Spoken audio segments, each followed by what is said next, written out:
infrastructure is crumbling this evening as the Nintenbyte Podcast continues its unprecedented rise. In cities across the globe, fans are rioting. The Pentagon has issued a statement describing the Nintenbyte Podcast network as a pixel-based prophecy. Some say the rise was foretold, others say it's just a really good podcast. We're talking twisted nipples, milk, and a sock puppet who doesn't talk. It's dangerous to go alone. Watch this.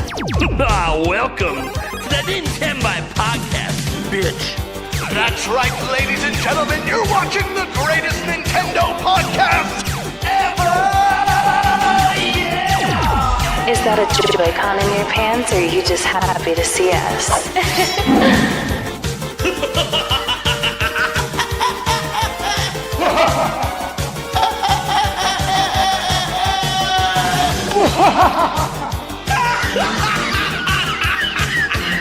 Shut up!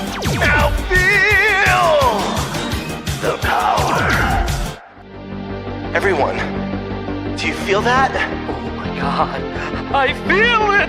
I feel it too, Gamer. What is it? It's the power of our podcast. I feel it!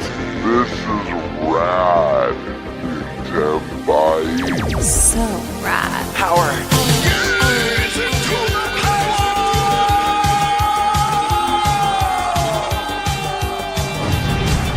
Now bask in their glory. I'm Nintendo Brian. Oh baby.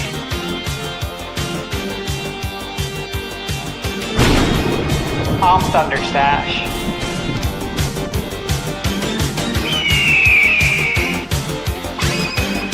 I'm Gamebird Classic.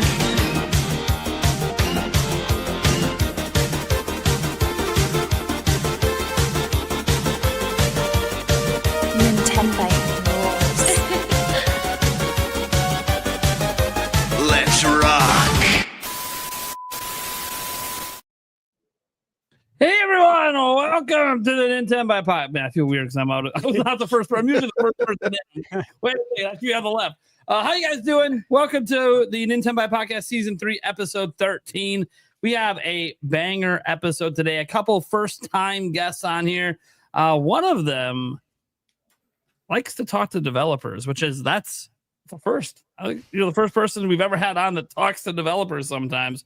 Not just like, oh, I have a secret source and I know things. Like, no, it literally, Kiwi Talks is here and he interviews. Like, what? How many hundreds of developers? It's been a lot. I've lost count now. I've actually lost count of how many people I've talked to. So I just say over 100 for now, but I don't know. And then there's all the ones off air as well. So, All right. Then crowd favorite Andres Restart is back, shocking me as well. By the way, A nice little surprise there. the last minute ad, you're muted there, Andres. I was trying not to obnoxiously breathe into the microphone with my stuffed nose, but an hour ago I was just like, I'm eating now. I have time. Also, I'm really kind of like pissed at all this like Kirby versus Metroid nonsense. Like, We're gonna get into that. we're for all sure. Nintendo fans here. Why can't we just appreciate all of it? Like, I put out a Kirby video today, and it's just all negative comments. I'm just like, whatever. I needed to vent, so here I am. All right. Then we have first timer Action Jack here. Yes, sir. I appreciate you guys for having me on. Good to see Thunderstash. Good to see you again, man. So Good to thank see you. you too, man. Yes. I gotta say, man, I love your username, Action Jack. It reminds me of like a badass '90s cartoon or a comic book series. I love it. Yeah, it used to be Great name. Action Jackson. There was actually a guy by the name of Action Jackson. Yeah. That's cool. There you go. You want to let people kind of know who you are because you're so new here. Yes. I don't know if anyone has any idea who you are. Yes, sir. So, as you know, name's Action Jack. I am a member of the Winging It podcast. Also, I have my own gaming channel called Gaming Grounds Channel. Had it for about 5 or 6 years now. So outside of that, I also partake in music. So if you are a hip hop fan, I am part of MSM, the Master Sword Music label, to where we have like our own style, but mostly it's focused around video game music as well. Hell yeah. So definitely we have a lot of artists there at the moment in time. And then I have an album coming out later this year, but definitely that's me, Action Jack. So you're saying is we should hit you up for some outro music. for sure. Yeah. I mean, whether it's me and we have tons, like even Sandstorm. I know you guys are familiar with Sandstorm. He does music too. So I mean, we got a bunch of producers for sure. So you got bars, basically. Yeah. Hell yeah. Eric Moore, the sock puppet. Hello. He's here. Gamebird Classic. How we doing? Yeah, How we see doing? that button. My gosh. 'Cause I don't have the Happy button. to be here as always. The Birdman cometh. Then we got Thunder Stash Gaming. What's up, guys? Yeah, happy to be here. Busy week. Always busy, but extra busy this week. Of course, with Kirby, Gamescom, opening night live, and then all the impressions that are coming out today. And then we got news coming tomorrow. Just action packed. There we go. Yeah, so we got a killer show for you guys today. Lots of good topics to get to. Let's do our little topic roulette. Eric, I'll give you first crack at it. Which one do you want? Let's go with PlayStation price increase. Oh, going with the one non-Nintendo topic. All right, that's fine. Hey, that's the controversy today. So let's just get that out of the way right away. I'm good with that. Gamebird. Oh boy. Let's go with the Kirby Air Riders Direct. All right, cool. Stash Man. I'll take the Gamescom demo. All right. That leaves me with the Q&A with Kiwi Talks one. So that's fine. We're all probably going to end up asking questions on that one, but cool. All right. Well, then let's go ahead and get into that first topic. Eric, what the hell are we talking about? Yeah. PlayStation has announced price hikes in the US for the PS5 consoles. All digital version is now $499. The disc version is now $549, and the PS5 Pro is now $749. What are our thoughts on this? Ooh, it was inevitable. Yeah. So yeah, Kiwi, go into it, Kiwi. Yeah, well, obviously, it's just a case of them following what everyone else is doing. It's hard to talk about this stuff without getting into politics. Yeah, it's very hard. Yeah, and political divide, but yeah, they're just doing what they have to do. But I guarantee you, even if there were no tariffs, they would keep the price as is. Like if Trump announced tomorrow, no tariffs anymore, they'd still keep the same price. Yeah, 100%. Yeah, it's an interesting situation. Obviously, Xbox raised their prices not too long ago. There's a little murmurs about that, but mostly it's because people are like, why would Xbox raise prices when people feel like no one's buying Xbox? But Xbox actually sells all right in the US.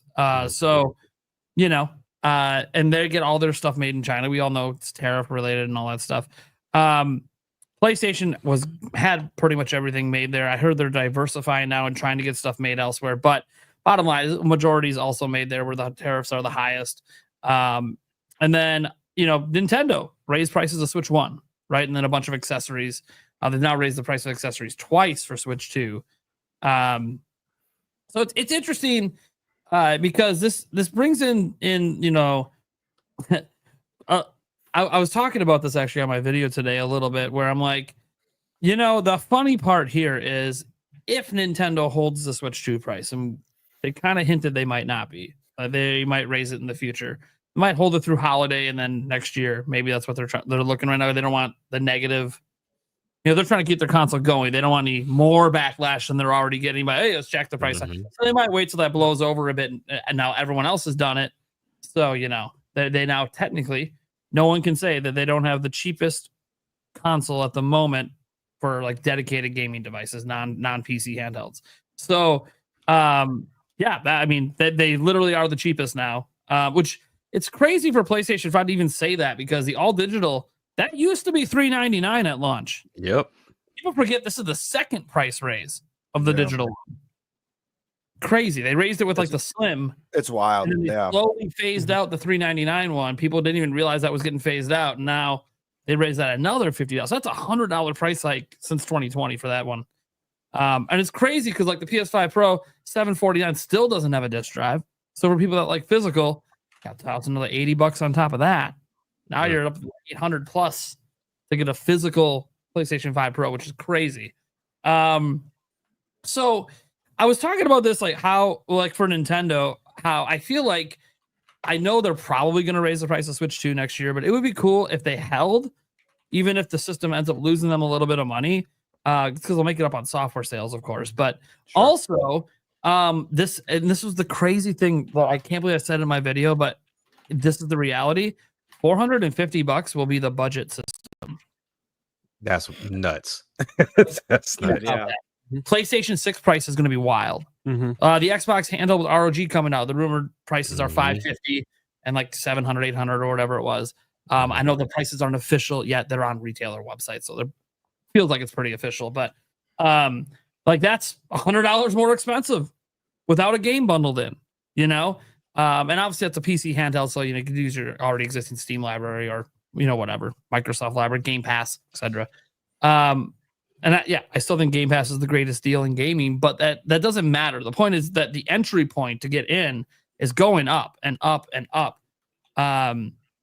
So like it's inevitable. I don't know if all of our viewers are from the US, but if you're not, everything's gotten more expensive. Well, everything. I think it's also that they will offset the countries outside the US in some way as well. So even if you're not from the US, you pay a price for it. Yep. Right. Yep. Because we've already seen PlayStation 5 went up in prices before this in other countries. Yep. Switch 2 is already priced pretty high above us in certain countries as well. So this is just unfortunate. Like it sucks. We kind of knew it was probably going to come. It feels weird because this is the first time, because I count Switch as part of the same gen as PlayStation 5 and Xbox. It's a generation where prices went up the deeper we got in instead of down. Yeah. Normally you figure, okay, the tariffs are higher and the prices are more, but then aren't products cheaper to make?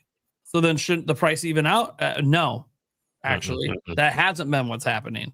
And that's without tariffs. Like things actually haven't gotten cheaper to make, which is crazy because that almost always happens. Yeah, I feel like I remember this happening first with didn't like the MetaQuest 2 go up $100 like a year into its lifespan? I'm almost positive. Yeah, way back before tariffs or anything like that. They raised it like a full 100, like a year in. Yep. So because I remember I came in on the 64 gig version, and then all the other versions came up, and then they got rid of the 64 gig and raised the price. Yeah. I didn't hear much. I didn't hear much noise about that one. Obviously, there's not as big of a market for the virtual gaming, but I mean, I pretty much agree with you, Prime, and you, Kiwi. I think this is something that's inevitable. It's nice that it hasn't happened to Switch 2 and Prime, like you said. I don't imagine, and knock on wood, that they'll increase the price of Switch 2 before the holiday. I think they're going to want to have that good faith first year in the States. But it does feel like it's, we're just playing the waiting game for when Nintendo makes that leap.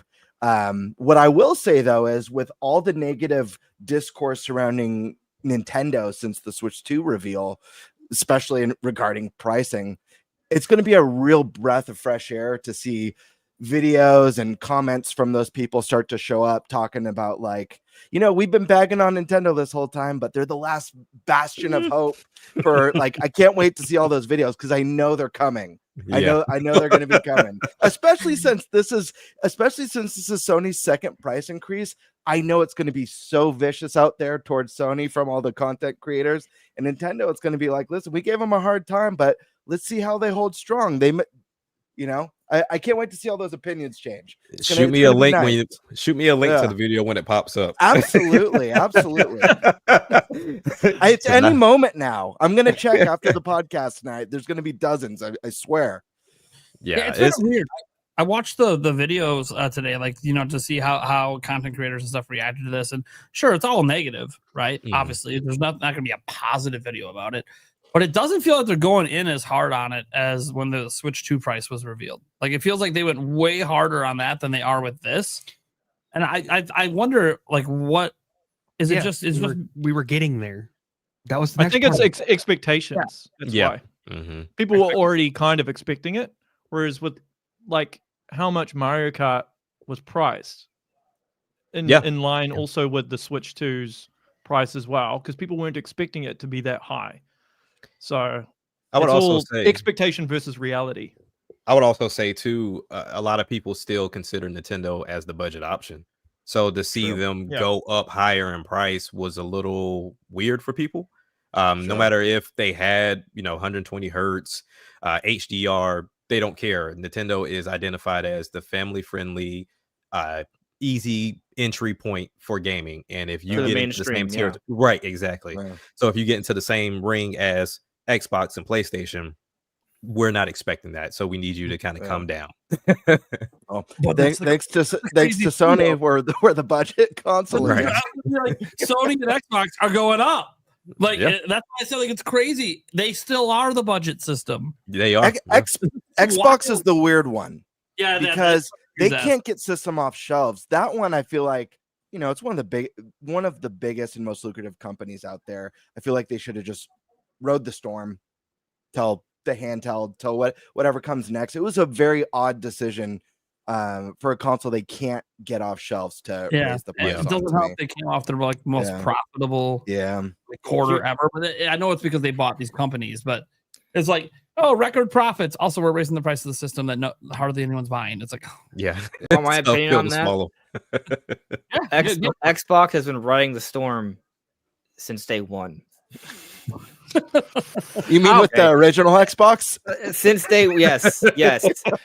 And so Xbox 360, right? Most of that period, because the beginning was also kind of scary with the whole red ring of death thing. But for the most of that was just like the eye of the storm, where they thought things were good. Then they got out of the eye, and it's been a storm the entire time. We had That's their life. Yeah, no. I lasted a nice 5 years for us. Everything else, I don't know what the eye of the storm was, because I believe it was 70% of Xbox 360s got the red ring. I believe. Don't quote me on that. It's an insane percentage. It was like 6 months later they revised it. But crazy. Maybe the eye of the storm was Halo 2. I don't know, but there was an eye at some point. Yeah, sure. Maybe they've gone in and out of the eye a couple times, but they've been in a storm. Maybe it's not like you can't breathe storm or like a storm on Venus, but it's definitely a storm. And the one person out there that didn't get the red ring, it's okay. I'm happy for you. Congratulations, you won the lottery. Okay, thank you, Google. Every time, Gaming Informer survey indicated 54.2 failure rate. Other estimates range from 23.7 to as high as 90. Yes. Only Xbox truly knows what the percentage is. Only they know. But to go from 23 to 90. Yeah, I know. But my question is, though, does that impact their reported sales numbers? Because at the time, I don't know, because that was the height of their popularity, was the 360. People, it was. Despite how poorly it was designed, I guess. Man, people love that gen. A lot of people find that to be the best game console ever. I mean, I wildly disagree, but a lot of people seem to think so. I'm pretty sure it knocked them over the head financially, because numbers wise, I sold, but if I have to replace everybody's Xbox, you're not winning financially. And 70% of the Xbox 360's demonic brawler owned guys. How many did you buy, man? Yeah. I think I bought 3 at one in total for the whole gen. Yeah, I had 4 myself. Yeah. There was the OG, because you had it first, and then I got it later, and then I got the red ring of death, and then I got the slim or something, then I got the elite. The elite, yeah. So I'm embarrassed to say, when the first Xbox came out, I just didn't get it. Like it just didn't click with me. I was used to like Sega, Nintendo, PlayStation. I was just why I had it. Why I never owned the OG, but why I bought the Xbox 360. No, this is hilarious. It's not because of gaming. Degeneration X. I had to. The whole suck it. Yeah, I'm like, dude, that's so ridiculous. No, I bought my first Xbox was a 360, and I bought it. I end up selling it to a friend shortly after. I bought it for Cameo and Nuts and Bolts because I was a big Rare fan growing up, but I never got the proper use out of it. Yeah. So, I missed that gen of Xbox, but I played a lot of those games on PC. Anyways, that's neither here nor there. Price increases. What do you guys? What do you think, Thunderstash? Yeah, we've talked about this a lot. Yeah. The cost continues to go up. We knew this was going to happen. We all talked about PlayStation. Eventually, their price was going to go up as well.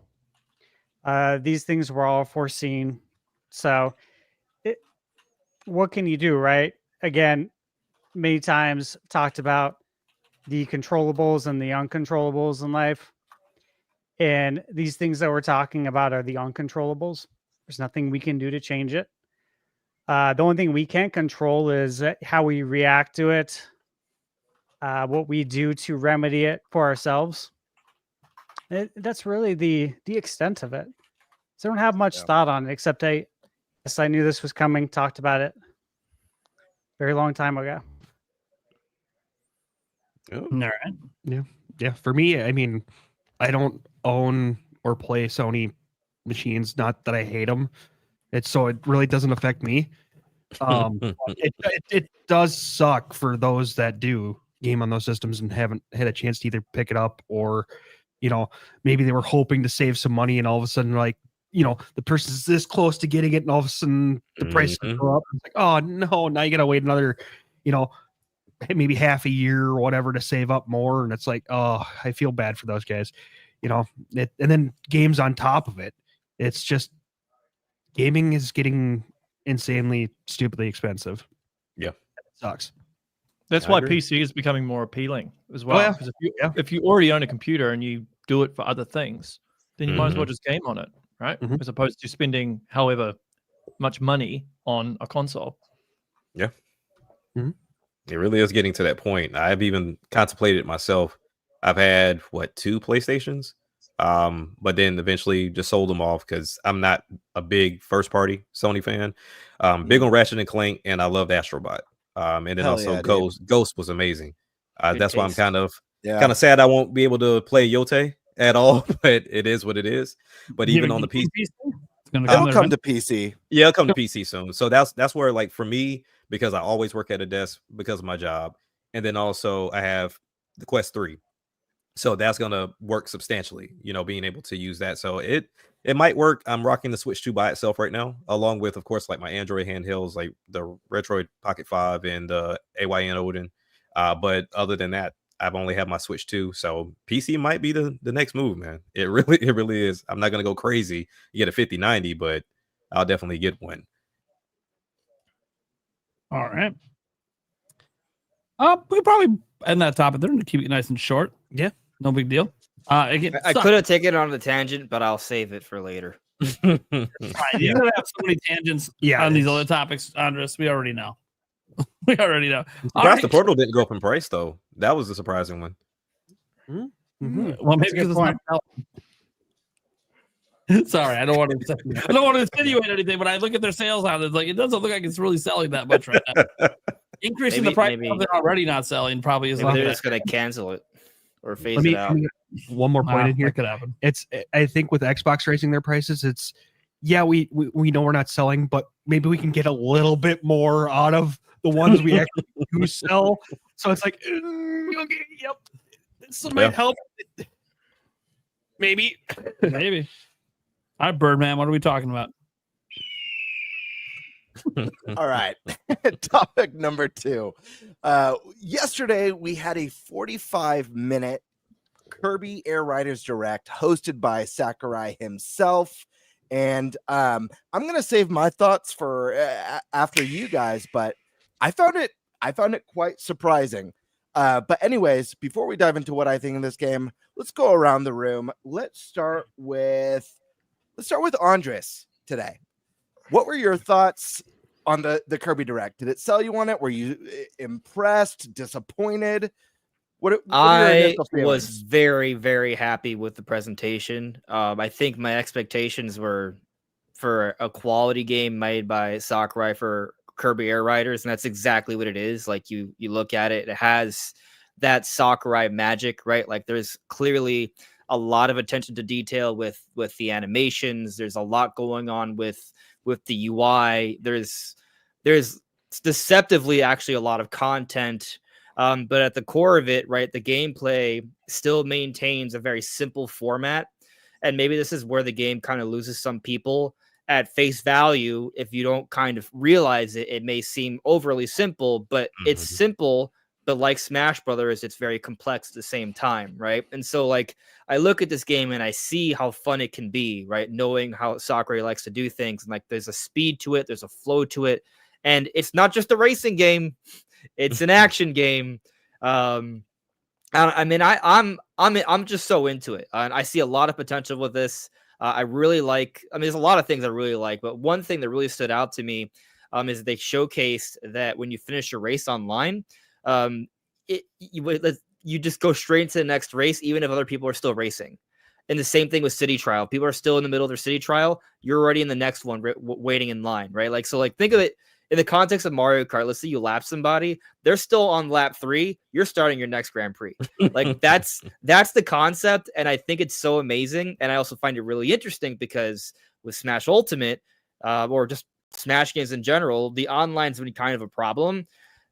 So you know, hopefully it's not a problem. It's not here, but it kind of looks like they've done some really cool things with that. It looks like they've really positioned this to be a really highly replayable game. And I mean, I'm all aboard the hype train for this. Like I'm riding that warp star to whatever sort of alternate dimension with dark matter and space aliens Kirby has to offer. You know, Gamebird, if you're talking, you're muted. The hell did you just say to me? He was intentionally muted. Yeah. Andres, what were your thoughts on that after like the tail end of the presentation when it teased like it was almost like a Smash character reveal. It was really neat. Yeah. What were your thoughts on that? Did you like that or? I did, because it did look it was very much in the same exact style. I mean, like a lot of this game almost feels like a sequel to Smash Brothers, which is totally it's just the neat. menus and stuff. And the menus, the visuals, the announcers actually in this too. I don't know if you guys noticed that. Like when you pick up a new craft in City Trial, you hear the announcer like announcing the other craft. Like it sounds just like a Smash announcer. Like this just feels like Smash Brothers. But it's not Smash Brothers, right? Like, and that's the thing with like a lot of Sakurai games. There's kind of like a lot of elements that sort of carry over, specifically with the menus. But sticking to that final cutscene, I liked it for several reasons because it's clearly they're teasing at least one more character, right? I think there's actually going to be several other characters if you look at like the roster screen, but clearly that's another character. But how do we unlock that character? Is this going to be like in a story mode, possibly? As for my theories on the character, I mean, I feel like it has elements of King DDD. Like you look at the crown, you look at the gloves, but it's also has elements of like of dark matter. It's like a recurring boss in the Kirby series. So it might be like some sort of fusion of that. And I had this crazy theory that maybe like there's some sort of setup from Star-Crossed World, which is the expansion coming to Kirby later this month. Oh, cool. Yeah. Right. Like what if there's like an alternate realm where dark matter possesses King DDD and that's the final villain of Star-Crossed World and he's in Kirby Air Ride. Wow. That's just a wild theory. I'm not saying that's true, but I don't know. I mean, maybe there could be like some Forgotten Land Star-Crossed World characters that will be announced later for this game. Hell yeah. All right, let's bring it on down to Action Jack. Initial thoughts: hyped, not hyped, disappointed, surprised? What are your feelings after watching this one? So coming into it, I've was familiar with Kirby Air Ride, but never played the game, never seen anyone really participate in it other than a few speed runs. And of course, speed runs are going to look drastically different from how anybody else will play it. But going into it, it was, I was open-minded. When I saw it, this is a day one purchase for me. Like you mentioned, the simplicity is there, but there's still strategic matters within the simplicity. And that's what I love about Sakurai, because he takes the time to go into detail. And you can come away saying that you're still confused about certain things, but if you watch it back, he went over more than enough for you to kind of get a handle on what this game is about, while also showcasing it to you by playing one lap match or even going into city trials. So I know the big hype is city trials, so that's something that I'll jump into immediately. But I also want to see if we either go into everyone trying to learn how to play this game, or we get a ton of YouTube videos saying this is the best machine, this is the best rider, and then you see 5 or 6 of those on the same map, opposed to people just truly trying to test it out. But I hope it's balanced. Me too. I really do, because Mario Kart World is already showcasing that everyone watched the same YouTube video and showed up with the same characters and the same carts. But with that, I'm super hyped for the game.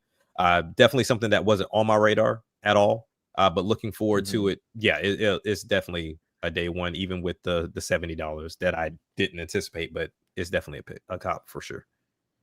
Hell yeah, man. All right, Kiwi Talks. What are we thinking, brother? I am not a big Kirby guy, to be perfectly honest with you. And even after watching this, there's a part of me that wonders why it's being released this year and not next year. Primarily because you've got this coming, you've got Mario Kart. What's the F-Zero? F-Zero 99? The that one, and then you've got Sonic as well, and it just seems like there's way too many racing games within a short period. And I reckon they could have sit on it and just released it next year, since Nintendo has a habit of sitting on games, but then it might have something to do specifically with Sakurai. But it's good for what it is. But my concern is Mario Kart's going to cannibalize this. Even after watching it, obviously it is different, but that's my concern. I mean, it does look good, but I mean, if you want to buy, why am I holding this? I don't even know. If you want to buy Mario Kart and this is going to set you back quite a bit of money. Yeah. So I'm kind of like, I mean, that's a great point, that we're going to be seeing those Mario Kart bundles, I'm sure, through the holiday. And so people are going to have that choice. They're going to be like, all right, we got the bundle with the deal on the game. Do we really need another racing game, or should I pick up Donkey Kong? True. Yeah, So, if you're a parent, I think that's well, a solid point. Yeah, or Pokemon for that matter. Yeah, if you're a parent and you're buying like a console for your kid, and it comes with Mario Kart, why would you buy another racing game? That's even a Mario Kart reference right there on screen. Yeah. Because his mushroom's a boost. We reacted to the Switch 2 reveal and the Switch 2 Direct, the first Switch 2 Direct here on the podcast, and that was one of the things that I commented on, that like, while it's cool that we're getting a Kirby Air Riders, I did find it unusual that we saw it in the same Direct, coming out in the same year as the biggest kart racer of all time. And I fully understand that this is a different type of game, but it still at the time felt like an odd choice. And I do agree with that sentiment, that it's still, I mean, I echo what you said, Kiwi. Part of me does feel like I'm surprised that this isn't a 2026 thing, given we're going to get the first holiday with Mario Kart. Yeah. And like, obviously I don't want to go down and spiral out of control here, but like, part of the reason, like when I get intel from game devs, I don't seek out that stuff a lot of the time. But when this got announced, I specifically reached out to my source because I couldn't understand it from a business perspective and from a monetary perspective, because I thought one's going to cannibalize the other, which is precisely why I reached out to my source and said, hey, why is this even happening? And he didn't know. And he's like, I'll have to go away and find out. And then that's why I revealed the information about, the negotiation tactic and everything, which turned out to be incorrect. But that was the whole reason why I went down that path anyway, because Can we circle back to that? Yeah, we can circle back to that. Because guess I was thinking it was you who said that you had heard that they use Kirby Air Ride to like negotiate another Smash project. Was that what? Yeah, that's right. Yeah, That's right. okay. And the source is because I reached out to him and I'm like, hey, well, Sakurai said that that's not the case, but he's saying that it still is, and it's just like a PR move, right? So like 100%. I don't.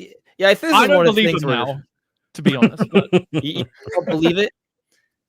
no, You're not- no. yeah.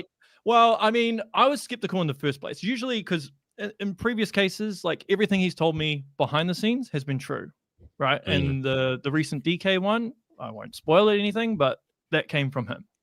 So I had no reason to doubt him. Sure. But in those cases, he's like, I don't want to say he's directly involved, but he's kind of connected in some way with this because it involves Bandai Namco. He's going through different people. And even when he told me, there was a part of me in the back of my mind that was thinking, how would you have access to high level information like this? Right. But I chose to trust him anyway. Sure. Yeah. Clearly, maybe it is a PR move. Maybe it's incorrect information. I don't know. Right. So what I think it is, and I like saying this a lot, it's not that it's wrong information. It's just perhaps inaccurate interpretation of the information. Because I feel like a lot can be lost without context, and sometimes there's just several angles. Like, so for example, Sakurai says that a few key, like, executives asked him to make Kirby Air Riders, but maybe context is missing. That's missing is that they've probably been asking Sakurai to make a whole bunch of projects, and he only finally agreed to do Air Riders. But they ask him to make something every year. Like could well be. And I will say that my source is Japanese, so. Sure. We're having to use a translation, possibly of a translation. So, right. So things get lost for sure. Yeah. All right. So Well, that could be another. Yeah. I wanna jump over now to Thunderstash to get your thoughts on this direct presentation for Kirby Air Riders. Sorry, Prime. I didn't see your hands. So you can go to Thunderstash next, but I just wanted to comment on that. One thing I was thinking about today. I was reading, what the original thing you said, your source said, Kiwi Talks, and then how they're doubling down on it. I kept thinking about what they said. That's not something that would ever get said publicly by Sakurai. 100%. No way. Yeah, that will There's never no ever way be that would public ever knowledge. get out from Nintendo or Sakurai. Like that's not like so. Like he could, because like you said that he doubled down and said something like, that's not the what he said in the video is not the full story. Well, no shit, because this is if this is true, literally you would never know because they're never going to admit. Like Sakurai and Nintendo are never going to be like, oh yeah, he said he'd make a Smash if he can make this one first. Like that's not like something that would ever get admitted publicly. No way that they'd ever talk about that. All right, Ever. so hear me out. This is what happened, right? So there was no lies said, just not the full truth. So he was asked to make Kirby Air Riders if he also makes Smash Brothers. That maybe that could have been it. Hey, they asked me to make this, and they'll pay me if I also make Smash. I said yes. He just leaves out the Smash part. I also wonder if there's any truth to that story. That it's like they asked him during the Switch 1 era while he was making DLC for Ultimate. Maybe they thought he could make the game while doing the DLC. Probably. So I then don't he know, could man. Smash for the end of the gen. But then he told them, like, hey, no, like how I make games, I can't do that right now. And then he got to the end of the DLC, which then they probably wanted him to go start working on a Smash for Switch 2. But maybe he's like, oh, actually, now I'll do Air Riders, then I'll do Smash. And it's like, that could have been how this went down. Like he was asked, then also said, hey, I can't yet. But I can when I'm done with this, even though you probably want me to pivot to the next thing. But hey, let's, so like, there's a way that all of this could be true. But in the end, Yeah. I think also Nintendo is very understanding of developers and them needing to be creatively challenged. Like you can't make someone work on the same franchise or the same game essentially for 10 years. Like we're all creative people, right? Even if you asked us to do the same thing over and over for like 10 years, you'd go insane. You know what he wants to do after the next Smash game? He's already put it in his videos. He wants to remake Kid Icarus Uprising. Someone, at least which someone would be has someone great. Do it. Yeah. He said it out loud in his videos. Like more than once. Yeah. He Well, really maybe it's a one back. for me, one for you sort of thing. Possibly. Yeah. Because he took a break. When was it? he took a break after Brawl to make Kid Icarus. Yeah, and then went back to Smash. Yeah, yeah.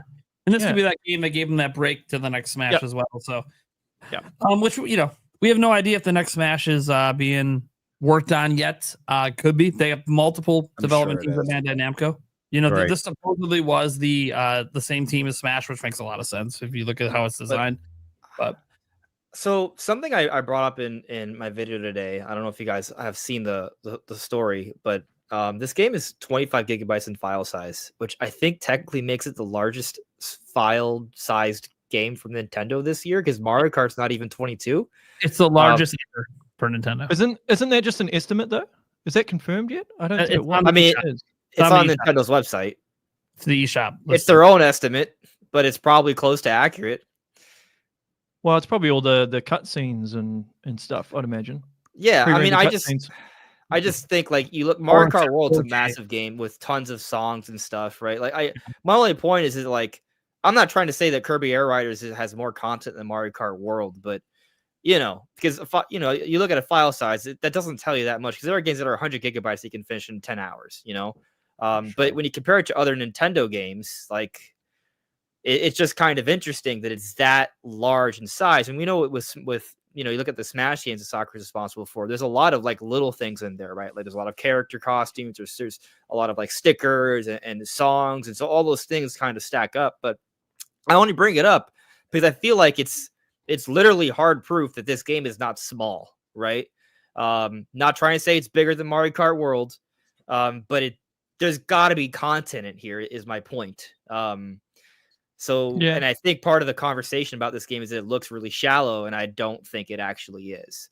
That said, I also don't think it's as big as a project as like Smash, right? I think this is kind of like what would you call it, a B tier title or something, right? Like, but it's something that probably didn't take them 5 years to make. And so there can be a quick turnaround, and they can probably work on Smash shortly after this. I reckon Prime 4 will be way bigger than this as well. File size wise? Yeah. I reckon it'll be like 40 gigs or something. Maybe because of those high detailed textures. Yeah. Well, Metroid Prime 4 has a lot of high geometric detail. So, and you're talking like 4K sort of thing. So, this game as well, like the reason the file size can be bigger is because they have 4K textures. Well, the art style looks quite simplistic, but it doesn't look like there's a lot of 4K. There's not a lot of geometric detail within the art. Yeah, but with Kirby. So I bring this up because I don't deal with textures per se. I deal with images. If you take a screenshot that's like 10 megabytes at 1080p, when I bump it up to 4K, suddenly it's like 70 megabytes, and it's the same image. So what I'm saying is like, it's Mario Kart isn't 4K. Mario Kart World does not run in 4K. This game might actually be native 4K, which means the textures are going to be larger file sizes. So that could be why it's so large. Touche. Yeah, maybe. That's my only point. We don't know, of course. No, I've been watching all these Kirby. We'll know soon enough. I think the game looks great. Today. No one's confirming with me if it's 4K or not. Well, there's new press shots that apparently look pretty good. I haven't looked at them. And it could be DLSS as well. So that's why I'm trying to find out if it's actually native or not. But tough call. But something I looked at. Sorry, you want to move on? Well, I wanted to make sure Stash, because Stash got called on. I want to make sure Thunder Stash is able you to go ahead with your thoughts on the you go ahead with your thought on. Yeah, go ahead. I'm cool. I appreciate it. Yeah. So, but I was just taking like a look at like some of the file sizes this year, comparing them to like similar games, right? Like I think Mario Kart only had like 11 something gigabytes, right? With Mario Kart 8. And that kind of makes sense. The Mario Kart will be bigger. But then I look at like Mario Odyssey, right? Mario Odyssey, the Switch 2 enhanced version is like 0.1 more gigabytes, which is interesting. Like why is it just slightly bigger? It does look better, by the way. I would say noticeably. Yeah. That 0.1 is the optimization to the code or something. Nintendo wizards in terms of compression, man. Mm-hmm. Well, that's the thing, though, and so that's what's crazy, right? Because like we know, like with Smash Bros, they've talked about how they've really improved their compression technology over the years, right? So the same team is making Air Riders, yet it's still that big of a file size. So I don't think this is like a lazy like job in terms of compression. Like there's just probably like a lot of whatever it is. There's a lot of it. But like I looked at Mario Odyssey versus like Donkey Kong Bonanza. Like Donkey Kong Bonanza is, I mean, it's a fairly good comp. Like it's probably the closest comparisons we can get, right, in terms of like a Switch 2 counterpart, right, made by the same team, similar length, similar level of content, not exactly, but similar, right? And it's like 5.7 versus 8.7. So I just think it's interesting how we're seeing, like, yeah, the games are bigger, but they're not like 4 times bigger because of 4K yet. And will they ever actually? Because I guess like Nintendo wants to be like cautious of that, because like they may have expanded the storage space that we have on Switch 2, but it's still pretty small. Like they can't really afford to be putting out 50, 100 gigabyte games. To be fair, they still have full physical.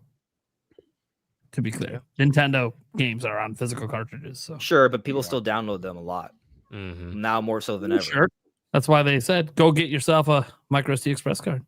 The official Nintendo branded one. No, I was just mentioning, like, I don't know that Nintendo, I think, is at the point where they knew the file size jump was going to happen if they got more powerful than what the Switch was. So I at some point they can't just like, they have to keep the compression going. But look, this is Kirby, right? It's not even a mainline. It's a spin-off Kirby game.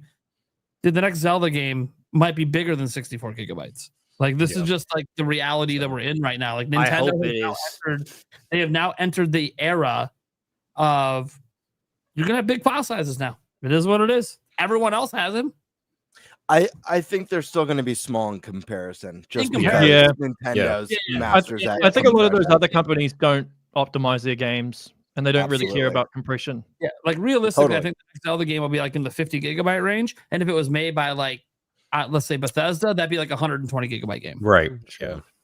More. Yeah. If Bethesda made it, there'd be like years worth of text to read. Yeah. 3 cartridges. Who are you kidding? I kind of want a multi-cartridge game, to be honest. I think I mentioned this on a previous show. I have nostalgia from like, let's say Final Fantasy VII, for example, you know, making your way through and then like, oh, you've completed disc 1. Please insert disc 2 to continue. I kind of miss that. It reminds me of renting Braveheart on VHS back in the day. 2 VHSs or Titanic. Yeah. Oh, here we go. Like, wow, I'm in for a big adventure here. That being said, Stash Man, I want to hear your thoughts, man. You haven't really gotten to say anything on Kirby. So how do you feel after this show? Move on. Did it hype you? Did it hype you up? Are you interested? What are your overall thoughts of the presentation? Yeah, just to start it off, I do want to make one comment about Kiwi mentioning possibly a 40 gigabyte file size for Metroid Prime 4. I was going to ask you if that's so it could have the multiplayer included, and if you could confirm or deny that. Oh my god! I'm just kidding. The Q&A's not yet, Stash. I know. I'm just kidding. I was going to throw that in earlier. Okay, so. You guys saw the rating, right? Okay, I'm sorry. I'll go. Yeah. We'll get to it. That's the last topic, guys. So, Kirby Air Riders. Yeah, I played Kirby Air Ride on GameCube. Obviously this looks significantly better, but to go into detail, I would say it's probably in the actual details. This looks like it has considerably more content than Kirby Air Ride. Of course, I appreciate the level of detail that Sakurai goes into with any of his directs. He's very good at explaining the whys, and coming from management background and training, I'm very big on explaining the whys. So like, he speaks my language, and I really appreciate how he talks, right? And so you can get a lot of detail from all of this, and the gameplay footage, it looks good. It looks like there's a lot of variety here. One thing that I like is all the different machines, and how, depending on which character you use, the stats are going to change as well. So the actual combination. So there's a lot of strategy in actually figuring out which machine and which character you're going to pick, because I could be Kirby and pick a machine, and you could be King DD and pick a machine, the same one, and that machine itself is going to have different stats. And he made a point to talk about that, which I thought was interesting. But looking at the gameplay footage, what we just saw, I don't know about you guys, but all these little mini games that I'm seeing, the stadium events, I mentioned this during the live stream when Nate and I were doing it, and it's like, dude, I'm getting a little bit of monkey ball vibes. Like, right? Like with the monkey fight, monkey target. I see where you're coming from with that. Which to me is a good thing. I love Super Monkey Ball. The mini games are very fun. So I also correlate Monkey Ball with GameCube era, which is also same. Kirby Air Ride. So exactly. Yeah. It's the era where there's a lot more focus on in-person couch co-op multiplayer. We're coming still from the N64 era with the 4 controller ports being one of those big selling points, and it still was with the GameCube.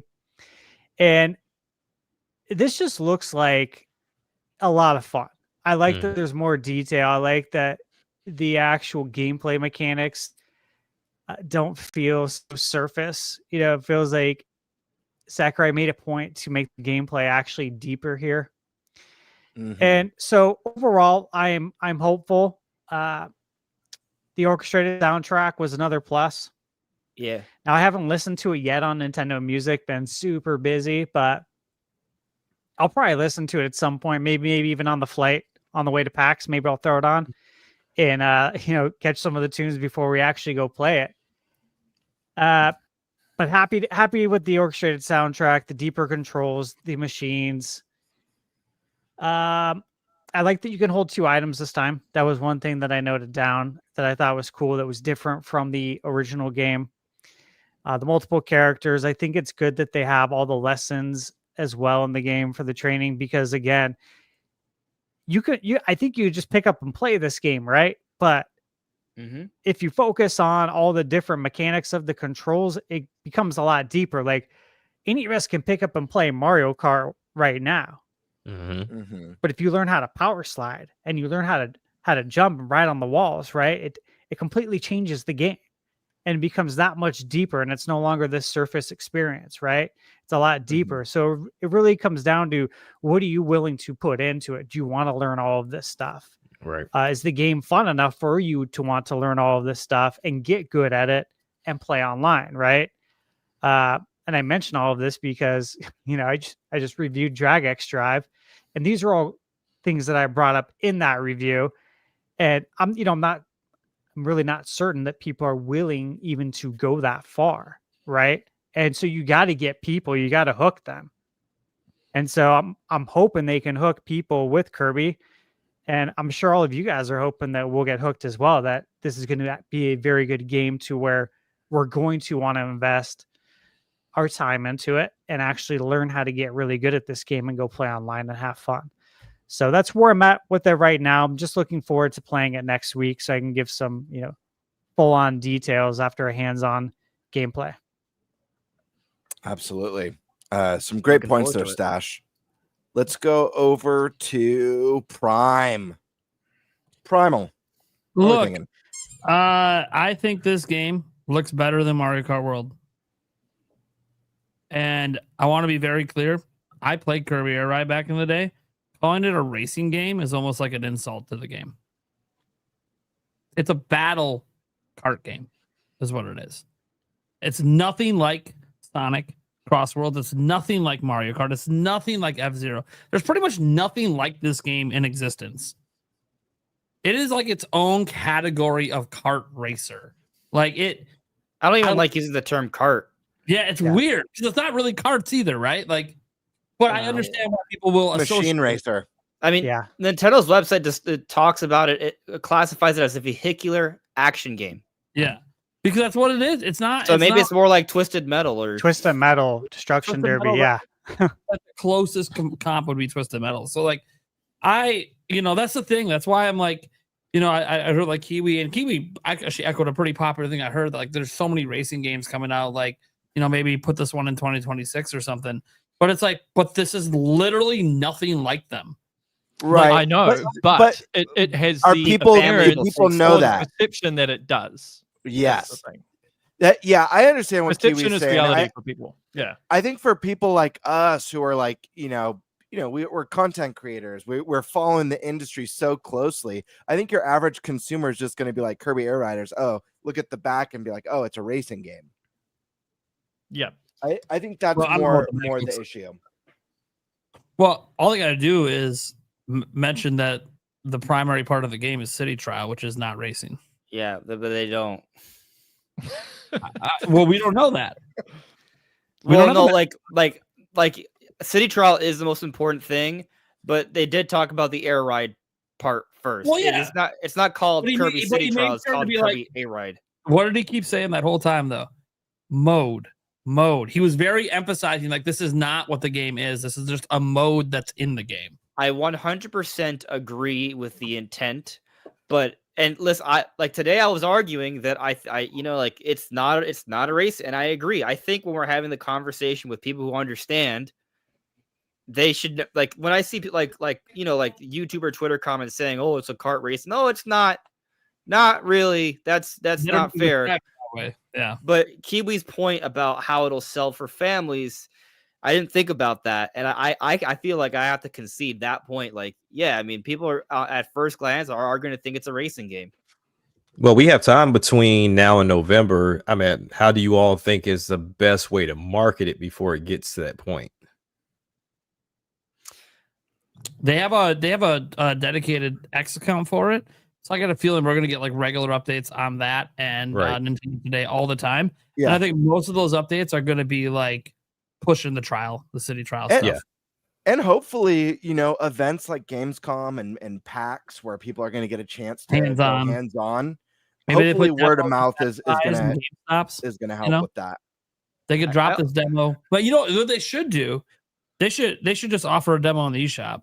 Mm-hmm. Here's what they should do. Right in big font on the back of the game case, they should put, in this non-racing action battler, you can play as, and then list off some of the characters as they show a drag race. Do not race around 32 courses as you battle your way in this epic non-racing game. That's what they should. Epic non-racing racing game. Yeah. No, so I'm gonna provide another perspective. Like maybe Nintendo's completely okay with this game not selling a whole bunch. Mm-hmm. Like it's gonna maybe they're not projecting this game to sell 5-10 million copies, or maybe 5 million is actually attainable for a game like this because it's gonna have the word of mouth. It has the high replayability. It's probably gonna have some legs, and it's just a good game. Like at the end of the day, maybe their perspective is this is a good game. We're not expecting it to sell like Mario Kart World. It doesn't have to. Most games don't have to. Right. I think sometimes a lot of people are like, "Oh, that game is not going to sell 20 million, therefore it's garbage." Listen, most devs would be happy if their games sold 1 million or 2 million copies, right? Right. Like, yeah, those are successful series. Like we see people like insulting Metroid for only selling 3 million copies. Like that's a lot. Yeah, for Metroid, that's a lot. But it all depends on the budget of a game. Sure. If you sell 20 million units and your game costs like $300 million to make, the profit ain't that great. Sounds familiar. Well, Nintendo budgets are never that high for anything other than Zelda. Right. No. Smash Brothers is very expensive to make, and Metroid Prime 4 is one of the most expensive games Nintendo has ever made. I'm talking like $100 million. That game has to sell like 5 million units to break even. Yeah, I'm a little worried for Metroid Prime 4 because it's like Zelda has justified the budget because you're going to sell 4 or 5, and that was before it blew up the way it has. Yeah. So like Zelda could have a bigger budget because you're probably going to at least break even on a bad selling game like Skyward Sword. So yeah, crazy. Like the Metroid Prime 4 budget's insane because like this franchise hasn't earned that level of budget. And yet they're doing it anyways. So it might be Nintendo's game that breaks through. Smash the walls now. I mean, look, they went hard on Donkey Kong. I would argue it's a similar situation. Like, yeah, Donkey Kong historically is a little bit better, but it's not like substantially. We're not talking about leaps and bounds like more sales potential than Metroid, right? Like, and they just went hard on Donkey Kong. So sure, I think the difference is salaries are a lot cheaper in Japan than the States. Austin, Texas, salaries are very, very high there. Yeah. So that's a big reason for the cost. Is just the fact that it's made by a Western developer, and I'm what Nintendo considers success. Like, here's the thing: no one expects this game, even Nintendo, to sell like Mario Kart, right? Like Mario Kart's bundled in with the system for crying out loud. Right. Mario Kart, like literally nothing they have sells as good as Mario Kart. It is their best-selling IP. So you never know with all the negative discourse that what a story that would be if Kirby and Riders outsells Mario Kart. Look at Pokemon. People are trying to make a point. There's like a 97% attach rate with Mario Kart right now. Like, if there's anything the internet has taught me though, is that the negative discourse means absolutely nothing for success. Yeah, exactly. 100%. It's an echo chamber. Yeah. Pokemon gets boycotted and then top seller all the time. I know. Boycott Pokemon. Like the last game is literally the second best selling Pokemon game of all time.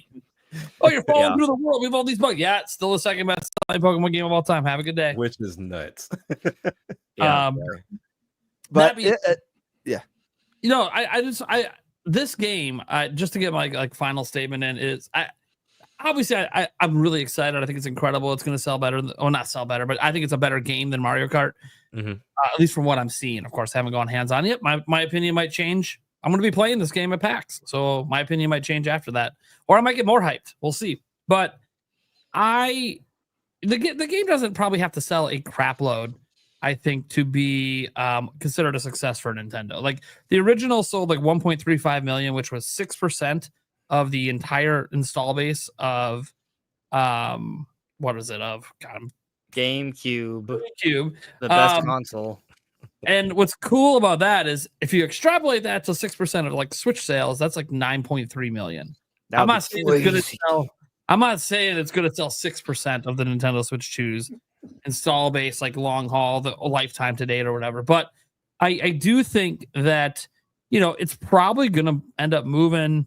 They positioned it as the holiday title. We haven't really talked much about that. They are positioning this as like, we're pushing this for Black Friday. And can I just do one little correction if you don't mind? I don't like when people say the holiday title. I think you should say a holiday title. Well, I think you'll agree. Because they positioned it right before Black Friday. Okay.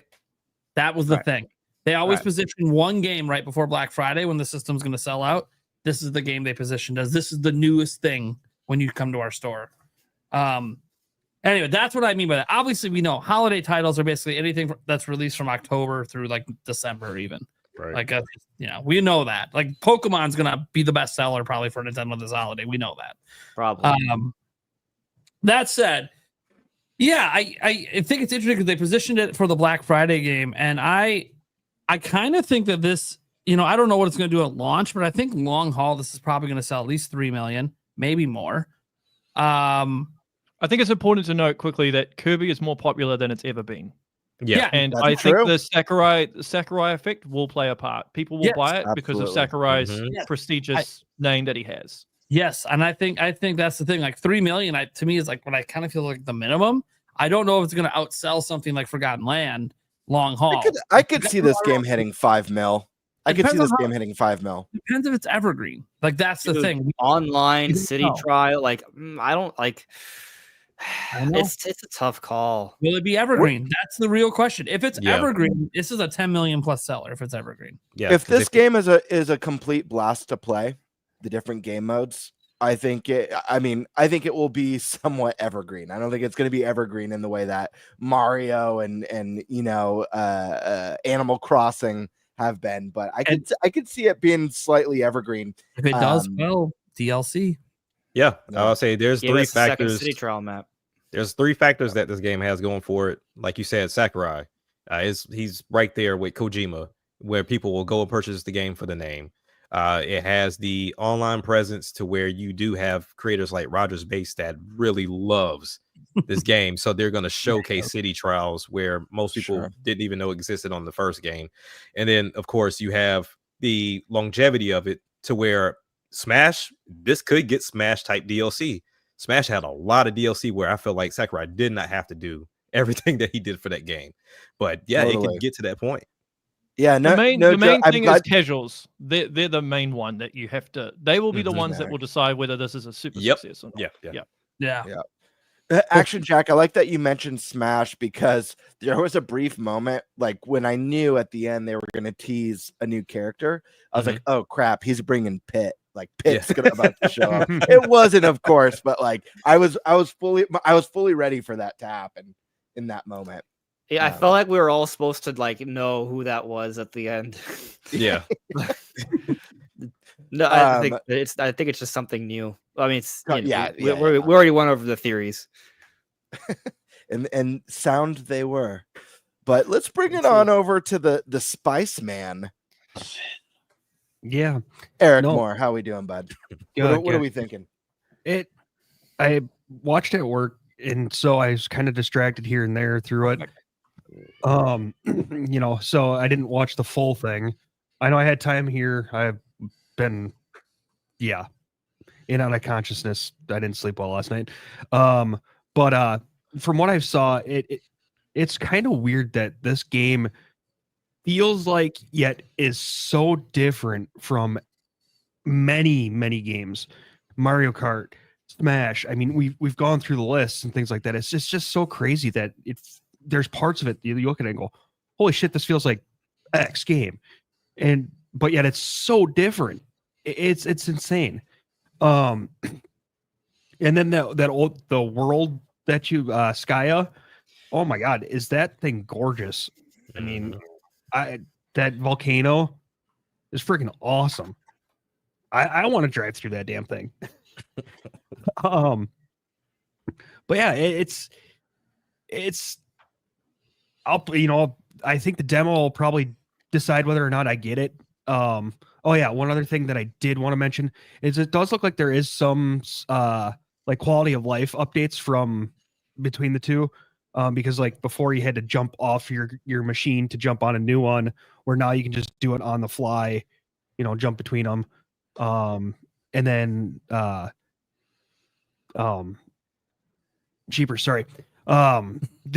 different power-ups, how they're like, don't go, just picking them up all willy-nilly. You got to try to plan it out. And because if you went all speed, well, your weight might not be right for that and stuff like that. It's just kind of cool that how intricate this thing can be. So yeah, that's kind of where I'm at. Hell yeah, love it. I mean, I echo a lot of what you guys have mentioned. This is an interesting one because I like Kiwi. I was never a huge Kirby fan. I love the recent game. The Forgotten Land was a lot of fun. I forget the name. Guys, help me out. The one on 3DS where you go into the mechs was a blast. I loved that game. Robot? Yeah. Yes. Those two I absolutely loved. And of course, I played the classics on NES and SNES and Game Boy and 64. But Kirby's never really done it for me. So when this one got announced, I was met with the same confusion of, we have a bunch of racing games coming out. This just seems like a weird one to be confirmed for this year. I feel like that reveal slot could have been used for something else, like Splatoon Raiders, to really diversify that direct. But that being said, while I never had interest in the original game, I was extremely impressed with this presentation. First off, I got to say, Sakurai is awesome. He just seems like such a cool guy. He just seems awesome. Just like the way he talks, his personality. And I love how he opened up giving, a brief history of the series. I think that, this is obviously one that's not like an iconic name. So it's kind of cool for people to see where it started and where it's going. That being said, my opinion changed a lot on this game. I thought it looked fantastic. I think as the show started, I was like, it looks kind of interesting, but I'm not quite sold on it. And as the presentation went on, it just got better. It just kept giving and giving. And I was like, wow, there's a lot to this. These tracks look super immersive with all the chaos going on when he goes to that water level with the ocean parts, and there's the giant whirlpool and going through the caverns. And I don't know that I think this game looked better than Mario Kart World like Nate, but I will say I think the tracks looked a lot more interesting and immersive than Mario Kart World. There was a trade-off in World. This one, it's like there's just such an arcadey vibe to these tracks that I thought was really cool, and it makes them feel really action-packed. On top of that, you have the super abilities and the combat mechanics, and it just seems like a really good time. On top of that, all the different modes that you guys have talked about. Again, this isn't a game that I played, in the past, so I'm really interested, like Stash, to see what this game looks like and feels like in person when we all get to go hands-on PAX. And I think for me, as much as I enjoyed this Direct, I'm not sold as a day one purchase yet. And maybe PAX, my experience at PAX will change that. And I don't say that because I've been giving this game glowing praise. I really do think it looks amazing. And I say this with fully understanding that it's not just a kart racer like World or like the Sonic game that's coming out. But because we have so many games in the similar genre, especially when you incorporate like the new Fast Fusion, I am really excited for the Sonic Racing game. It looks more janky than this. But as a big Yakuza fan, as a big Persona fan, getting those characters in there, like that's a big one for me. So this one looks like a definite Christmas purchase. I've got a family. I got kids that I know are going to eat this one up. This also looks like one that I'm going to want to have for party scenarios, jumping into these mini games. So I'm sold. I just don't know that I'm day one sold. This might be a Christmas time purchase for me, and I'll know for sure in a week when I go hands-on. I do want to say I did find it interesting. I'm not sure if you guys checked out some of the hands-on impressions for this one at Gamescom, but I did hear that some people were getting motion sickness. It sounds like it's just from being too close to the screen, but I did find that interesting. You guys hear about that? Do you guys have any thoughts on that? I did. I heard was it My Nintendo News? Yeah, it may have been. I think Nintendo Life commented on it and that they asked about it, and that the Nintendo staffers said it was making them sick too, which I thought was funny. Yeah, that's interesting. Obviously we'll find out next week, but I don't know. I really don't know how to take that, or what kind of stock to even put into that. Right. To each their own. Everybody's different, right? Some people can stomach VR gaming and others can't. Yeah. I'm one that can. I'm not concerned about it. Yeah. So we'll have to see. But yeah, if you're standing really close to the TV, that's going to happen with anything. Yeah. It looks like there's a lot of flash and animation taking place on the screen at the same time. So I can imagine, like, even coming from my VR side of things, like, it can happen very quick. Especially those TVs look like they were in the 60-inch range, if not higher, and you're right in front of it. Mr.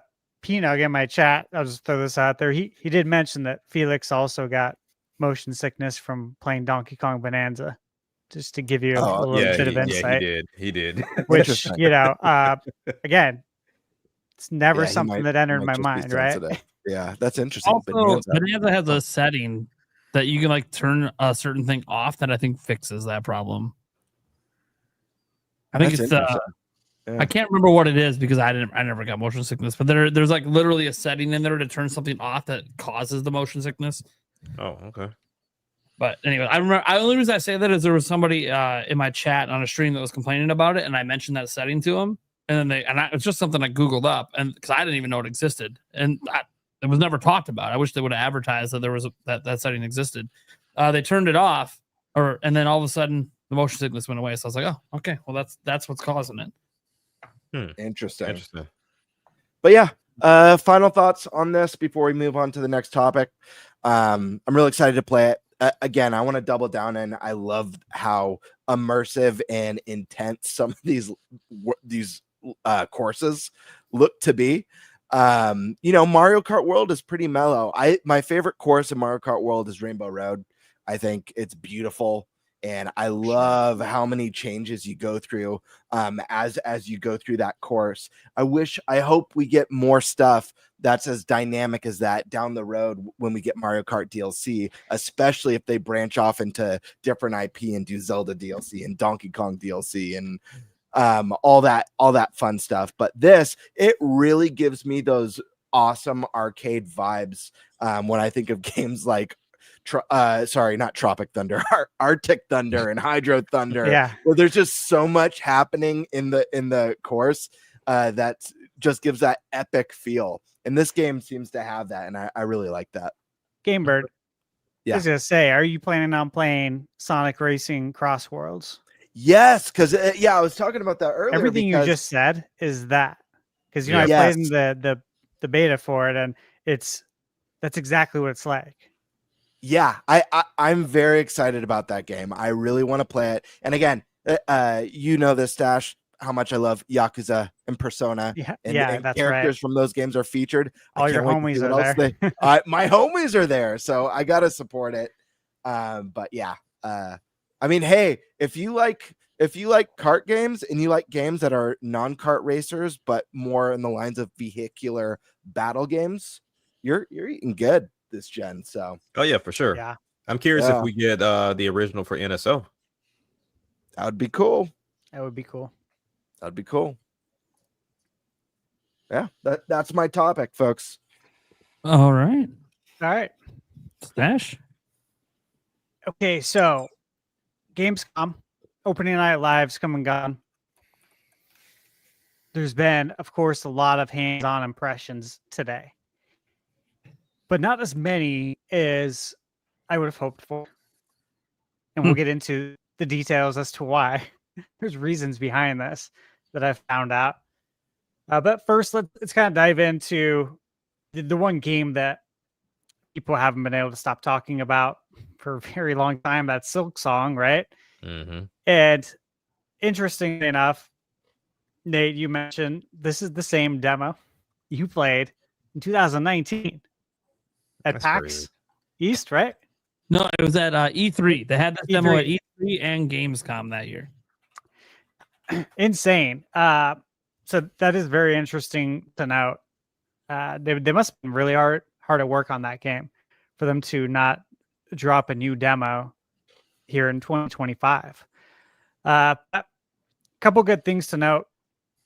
Handheld mode, it's running. They're saying is running at 120 frames per second. Hell yeah! Which I don't know if anyone was expecting that. It's one thing I think for Mina the Hollower to run at 120 frames, which is very cool. But for this, Nate, go ahead. I was gonna say, I think we should have expected it because the original game ran 120 on every other system but Switch. But Switch couldn't do 120. So I think we probably should have expected it. We just weren't thinking about it because we're just not used to thinking 120 and Nintendo anything, Yeah, but it's pretty cool, right? This would be, I guess, between that Mina Metroid, of course, when that comes out 120. Mm-hmm. Kind of nice to get a few games that are going to be able to perform at 120 frames per second. It's been said, right, that it would be available day one with the Xbox ROG Ally, right? That's releasing October 16th. We're supposed to find out tomorrow, most likely, right, what the actual release date's going to be. You'd assume. Right. You'd assume. They've called a meeting. Everyone is ready to attend. I know we're all going to be, watching the news on that one unfold. Mm-hmm. So I'd like to hear you guys' thoughts, I guess, to start off on Silk Song being the same demo. Does that give you, I guess, any concern? And what do you think about as far as the release date is concerned? Let me hear from Action Jack first. Okay. Yeah, it's kind of weird to have the same demo Now, granted, if it was just going from one show to the next within the same year, that's understandable. But we're talking about years since we've seen or heard anything from this game, other than just promises of, hey, it's coming this year. It's coming this year. Rumor is it's coming this year. So I'm just more inclined to see if it actually does release on October 16th. But it is interesting that they chose to only showcase this demo, which I heard myself watching other channels. But other than that, as long as it releases and as long as the game is polished at this point, I think Team Cherry has quite a long time to get this game ready to go. But I'm also interested to see if we do get that release date on the 16th. For the 16th, is that also the same date as the Switch 2? Or if they plan to do like a later release, because I think we saw that today with what game was that just got a release date, and they were mentioning that the Nintendo Switch 2 and Switch version was coming later. I'm forgetting the game right now, but hopefully it's just day and date. But ultimately, I mean, I haven't gotten a chance to try the game. It's been a while since I played Hollow Knight, so I'm just looking for the game to release, and hopefully it's something solid and fun. I think you're talking about the Rogue Prince of Persia. Yeah. That was the one. Yeah, today, because I saw that there was a I think it was a demo. I know it was for free on PlayStation Plus. Yeah. And then I saw below that, yeah, Switch 2, they're gonna get later. No date, unfortunately. Yep. So hopefully this is day and date. This will breed well for both the Xbox Ally and Ally X along with the Switch, so it gets into that handheld territory. It will be a great showcase game for that device in itself, and then also just yet another great game for the Switch 2. I'm a big fan of platformers, so this will be a great game to get into. Just hopefully is priced well and it does actually release. Yeah, it would be interesting to see what the price is. One thing I'll mention too is, during the show, I'm sure Jeff really wanted to have the release date, of course. Yeah. He did get to mention that it is coming out in 2025. So we do know that much, which we only have a few months left in the year. So it'll be here before we know it, thankfully. And then there's supposed to be a report from Jason Schreier as to why it took this long and kind of break down all the details on it, which I think should be pretty interesting as well. I just want to throw that out there for everyone else who's interested. That should probably be a good read.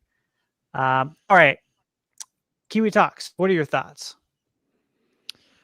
Well, it's hard to say without actually playing the game, but from what it sounds like and from what I've read is it's like Hollow Knight 2.0. Whether that's a good thing or a bad thing, that's up to the individual. But my concern is that this doesn't live up to the expectations because people have been waiting so long, and Team Cherry end up getting abused for it. Even if it's great, there'll be people that'll be like, why did we have to wait this long? Or they'll just rank it lower, or it'll get lower ranked reviews on Metacritic because of the wait. We just talked about this. We just talked about this a week or two ago with this and with Metroid Prime 4, because it's been so long and people might give it a lower review because they're just bitter because it's taken so long, which people like that shouldn't be reviewing games. Correct. You must leave your emotion out. But people put their emotions into their review, you see? Like people have their own biases, preconceived ideas of what something should be. Like I even saw with Donkey Kong Bonanza in the review, people were like giving it lower marks because it wasn't like Odyssey. Yeah. It's absolutely silly. And I want to let you finish your thoughts, Kiwi, but I'm glad you mentioned that because I've been worried about that for a while. I mean, this game's been, in development for so long now. And I asked myself, how are people going to, I was asking this 2 years ago. It's an indie game. How is it going to live up to people's expectations, given we've been waiting so long? And, Hollow Knight's fantastic. I don't know that I necessarily would look at it oh my gosh, this is one of the greatest games I've played in the last decade. So I feel like there's an expectation for this game that exceeds where it even should be. I'm reminded of Hellblade 2. And, a lot of that's Microsoft's fault where they propped that game up to be. the first one obviously was a fantastic and unique experience, and the second game was propped up to be this even greater, unbelievable next gen experience. And it should have never been propped up that big. And I do worry that people are going to expect way more than this game can deliver. I think all we need is Hollow Knight 2.0 because Hollow Knight's a great game. That's all we need. Yeah, more of the same with improvements along the way. And I think there's only like 3 devs, and they've just been taking their sweet time. Yeah, which is fine, but unfortunately, the internet is not very good when it comes to this stuff. Yeah. So No, they're not. yeah, I've been wanting to interview them for quite a while, so I'm hoping once Silk Song comes out, I can actually speak to them and then do a bit of a deep dive on it. But we'll just have to see. But yeah, my only concern is that they get abused just because of how much time it's taken. But I'm sure it'll be great, regardless. Awesome. Andres, let's hear your thoughts, man. Hated it. I don't really have much thoughts on it, to be honest with you. I'll play it when it comes out. Do you think we'll get that October 16th date? It doesn't even matter to you because we know it's coming out in 2025. I mean, October 16th is the day we get Pokemon as well. That's right. I know. I'm like, really? You want to release it on that day? Okay. That's interesting. Yeah. The games are going to come out. You know, like games are going to come out. Not everyone's going to play Pokemon. No. So it's true. As long as big Nintendo releases are on the same, like they're different companies. Yeah. And it's Different multiplayer as games. well. So it's Metroidvania. Yeah, exactly. Like other people are gonna play it. Yeah. I'm sorry. I just don't have much opinions on this. I have plenty. This game's going to do great. For starters, I played it back in 2019, so I already know like how good it was back then. But like, I'm glad the content that I played back then is still relevant. That was not one nice thing about the demo being the same is they didn't cut it. That's like real content from the game. I think the reason the demo is probably the same is just this is the beginning of the game, and they don't really want to show more than that unless you buy it. And tomorrow we're going to get the release date, most likely. That's probably what that special event they're doing on their YouTube channel is. So even like our audio listeners and stuff, you'll probably already know the release date before you even listen to this podcast. Probably. But one thing that's important to know, like, yeah, this game took forever to get made. As Demar Brawler mentions, it's only 3 people. They didn't expand their team after the original game. It's the same 3 people that made the first game. So, and they've got Scrooge McDuck money, so they can take their sweet time, Yeah, well, the first one did really well. So, yeah, they're probably doing okay money-wise, so they could take their time. But you got to remember, like, that was back in 2019. That was before COVID. If anyone on that team got hit with COVID or had family members hit with COVID, it would make development drop to a crawl. Yeah. Because that's 33% of your development just gone. Like no game is going to suddenly come out smooth. And the thing is, I don't know how they make the game. Each one of them is probably pivotal for certain aspects of the game that if they're gone, you can't make progress on certain things. So again, we don't know. And I don't know if they're ever going to tell us in an interview, what happened and why it took so long. Because I know that's going to be a question asked of them eventually. Is like, why did this take so long, especially compared to the first game? Well, that's the interview that's coming out. Jason Schreier. Yeah. That's what he said he's going to answer. Yeah. It's coming out tomorrow. It's because we answer it. I know why it took so long. They could literally just say, we're not going to answer that question. I don't think COVID played as much as a part, though, because in South Australia, Adelaide, where they're based, I don't think there was a severe lockdown there. There were in other parts of Australia, but in that state, I think they were okay. Well, that's the thing. Well, that's the thing about COVID. You don't have to have a lockdown for someone to get it. And then that could affect your whole family. And I don't mean like affect your whole family in that like everyone gets COVID.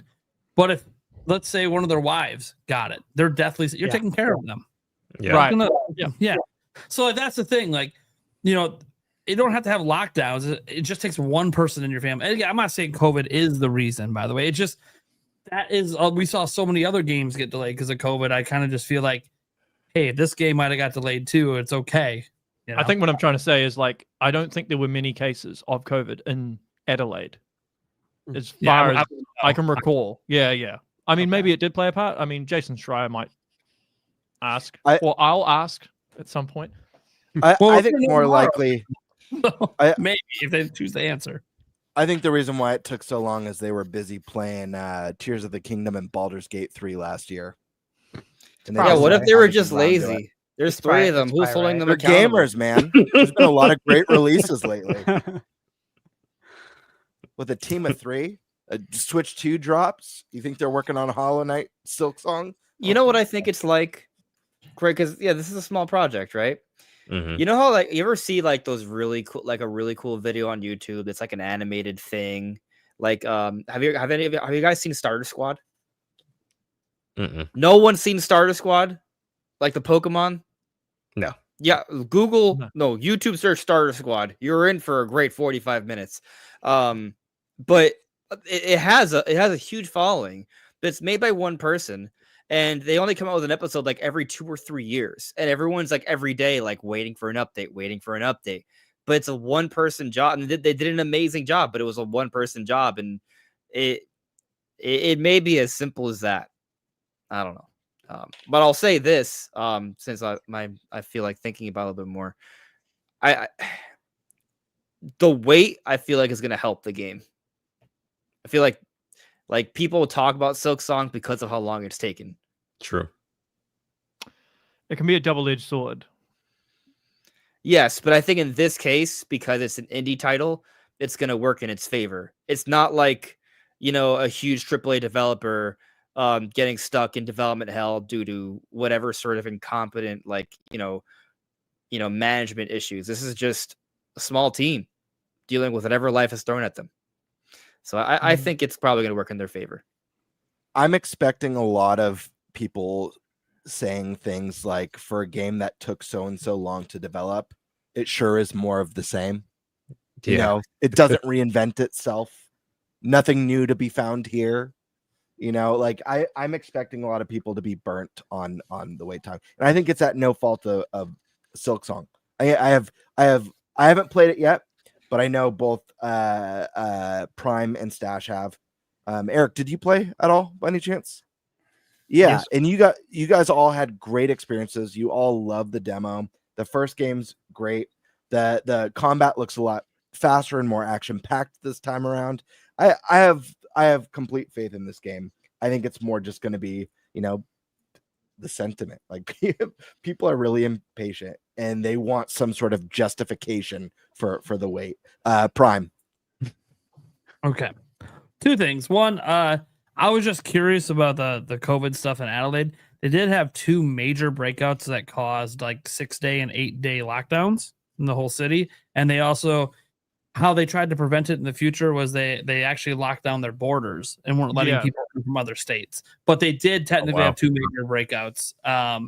They never were in lockdown like the whole US was for, months and months and months and months. But they did have 2 major breakouts anyways. That being said, locking down their borders probably is what's prevented it after that. Can't come in. Sorry. Get the hell out of here. They basically self-isolated. I guess that's probably the way to look at it, like that. But to the point of, the sentiment that Gamebird was talking about, you know what's crazy? At E3, there wasn't a line to play Silk Song. According to people at Gamescom, it's the largest line of all of the game demos at Nintendo. That's wild. That hype.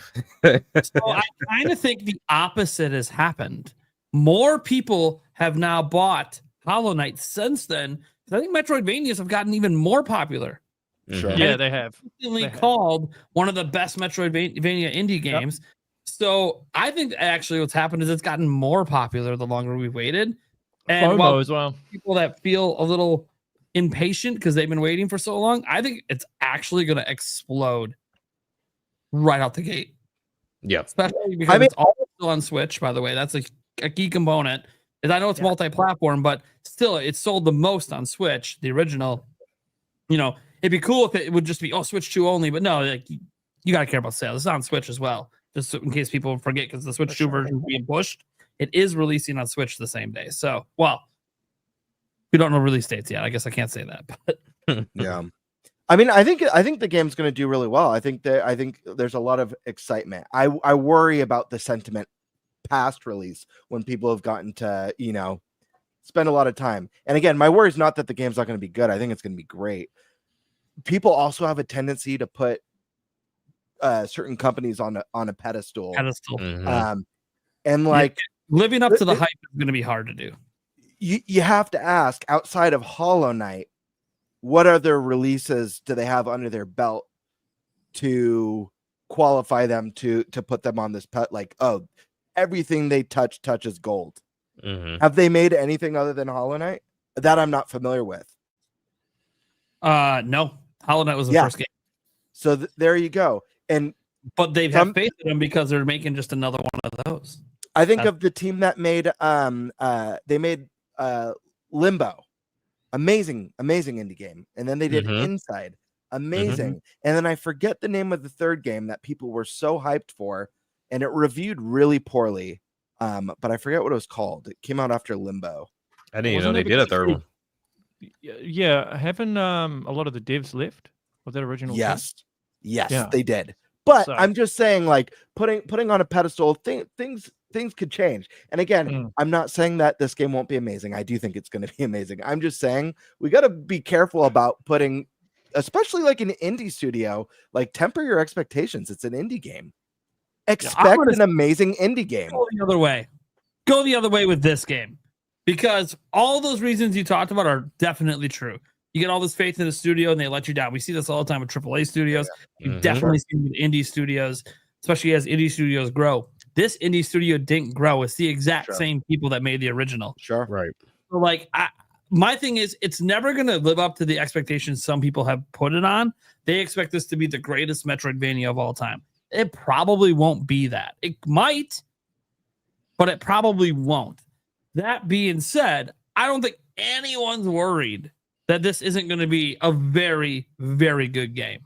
Right. Just because there's been no turnover and it's the same people who made the first. And literally, that's the only game they've made. They sure as hell did a really damn good job for their first crack at it. Yeah. Sure. So, absolutely. Eric, what are your thoughts? If we get a different kind of game, then you don't know. That's an unknown. My thoughts, been there, played that. It'd be interesting to see the side-by-side comparisons of the footage and stuff like that. See, if it looks any better, if it runs any smoother, that type of stuff. That's going to be the interesting part of it for me. Yeah, for sure. And when I say been there, played that, it's the demo. Obviously, I haven't played the game, but yeah. No, you guys all made really good points. Metroidvania is one of my favorite genres. I've been saying this the last few years. I'm not sure why it's not recognized at the Game Awards.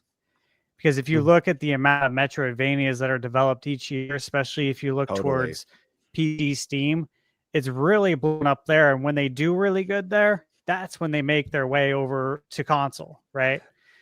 Very often. So I'm very excited for it. I have no concerns whatsoever about this game. I'll be there day one alongside, I'm sure, all of you guys. Very excited for it. All right. So let's jump into the next one. And this one's not as positive, guys. Now, look, I made a joke a few episodes ago. You guys might remember this joke. I know I got a lot, but you might remember this one. And I was saying that I really hope this isn't the tarnished edition. Yes. I hope they didn't name it such. Okay. And so far, people are running with that joke now, from what I've been seeing. Okay. First off, let's start at the top. Nobody's allowed to show footage. Nobody. All you can get is people discussing their gameplay. So Nintendo Life, they did have a video on it, and we're able to discuss how it ran. And I believe it was Felix as well who got to play it. And look, man, Nintendo Life, for the most part, I think they're a pretty positive bunch, and they don't get held up by too many of the small things. And so when Felix explains it the way he did, I know that it was pretty bad. He was saying that like when you go through the doors, right, when you start the game, right, and the open world, you see the actual open world, it opens up. He thought maybe it was like between 10 to 20 frames per second. He said it felt like playing Ocarina of Time on N64. Epic. Yeah, and he went into good detail on it, okay? Obviously, between what he had said and between the fact that they're not allowing any footage, which, again, this is interesting to me because this is going to be playable, at PAX as well. And so I got to ask, I guess, why would you put a product like this out there if the game's not ready? But based on the discussions had at Gamescom is that the game will be improved, right? That's what I had read, that the game will be better when it comes out. But when is it coming out? And so, I went back and just double checked the Switch 2 Direct. I just fast forwarded through it. 2025. Just to double check. I'm like, maybe I forgot. There's been a lot going on this year. Mm-hmm. Sure enough, it's 2025. I'm like, okay. I mean, things can change. We all know that. But still, as of right now, it's 2025. So I got to ask, it's August 20th. It's out there for demo. What do you guys think about this news? Now, the other thing I'll throw in there real quick is if you did play Elden Ring at launch on PlayStation, which like I played it at launch from Software games, sometimes they're a little rough. And it takes a couple of patches to get things running smoother.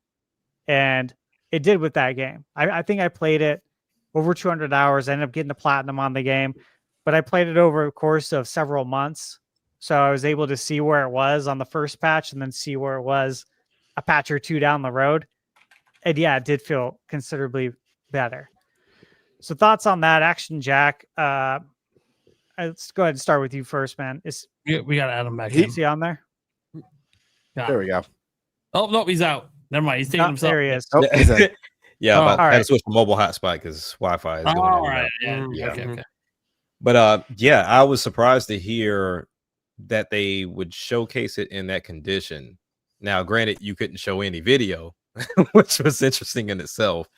But like you said, I was there day one with Elden Ring, and it didn't work very well for me. I had it on the Series X, but with updates over time, it kind of smoothed itself out. But to even showcase it and still claim 2025 is very interesting to me. With anything, there are some developers that don't mind sending their games out there with tons of bugs and just update them and fix them over time. And I feel like From Software, is it From Software or Bandai? I forgot. Both. Both? Okay. So they don't mind sending this out there as is. And sometimes it gives off the wrong impression that you don't necessarily care for the Switch, because that's what I see a lot of the communication of, okay, they're just sending it out there just because and not giving too much attention or love to the Switch. But as one of the first launch window games out there, you should put your best foot forward, especially if we're talking about this is also coming with the DLC of the Tarnished Edition. So hopefully whenever they give us a date, it is cleaned up. I can foresee it getting pushed to next year. It's kind of crowded as is, even though we don't have release dates for everything. If we remember back to the Direct, almost everything had 2025 on it, other than the one game for 2026 that we were going to get, Dustbloods. But I if it's as bad as everyone was saying, going down to like 15 to almost 20 frames per second the moment you got into the open world, that might need to be pushed. Yeah, so one thing I want to throw out there too, that is the first thing I thought of when they said they don't want anyone showing the footage, which was like, the positive thought of it, in that this is not representative of the final product, which is why we don't want to show the footage. And as we know, when it comes to demos, a lot of times those have to be prepared months in advance. Mm-hmm. And we can go back to like when I was at the Switch 2 experience playing Cyberpunk, right? And taking gameplay footage of that. Very similar in that what I played at the Switch 2 experience versus what actually came out was much better. And even though what I played at Switch 2 experience was good. But again, it all goes back to that demo was not representative of what they were working on right now today in the office. You know what I mean? Like you have to have this prepared plenty of time in advance. So that is one, I think, kind of silver lining, right? In that maybe that's why. Maybe they don't want people to see it right now because, hey, dude, this isn't what it's going to look like. Like if you saw what was running in the office right now, it would be completely different. But we don't have time to do that because we're trying to get the game out the door by 2025.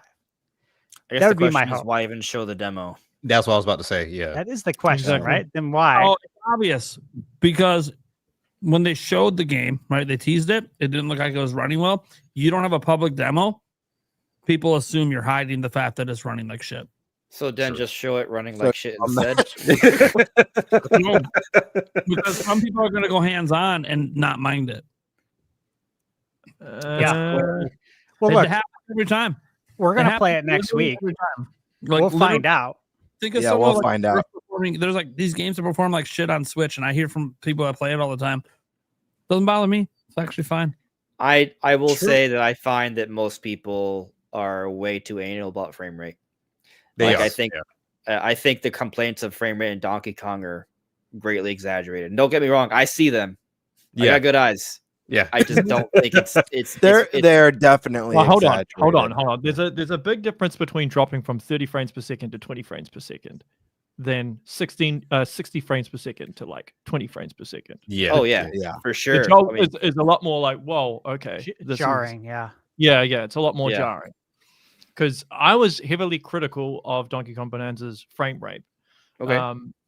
Because it was very, very jarring. And there were a couple of instances, mostly with Void Kong, where it felt like it was like with the 15 walls, right? You see it in the walls. Yeah. And Yeah. it like I died so many times because it's just like a sudden jarring nature to it. There were other issues as well, but like I just obviously thought not I everybody sucked has during that fight. What's that? I just thought I sucked during that fight because I died a lot too. Yeah, no, man. Yeah. Like it's a frame rate thing because you've got like this fluid movement, and then all of a sudden it starts lagging and like Hard to predict. Yeah, and especially with everything that's going on in that boss fight, like you need to be able to make quick decisions, right?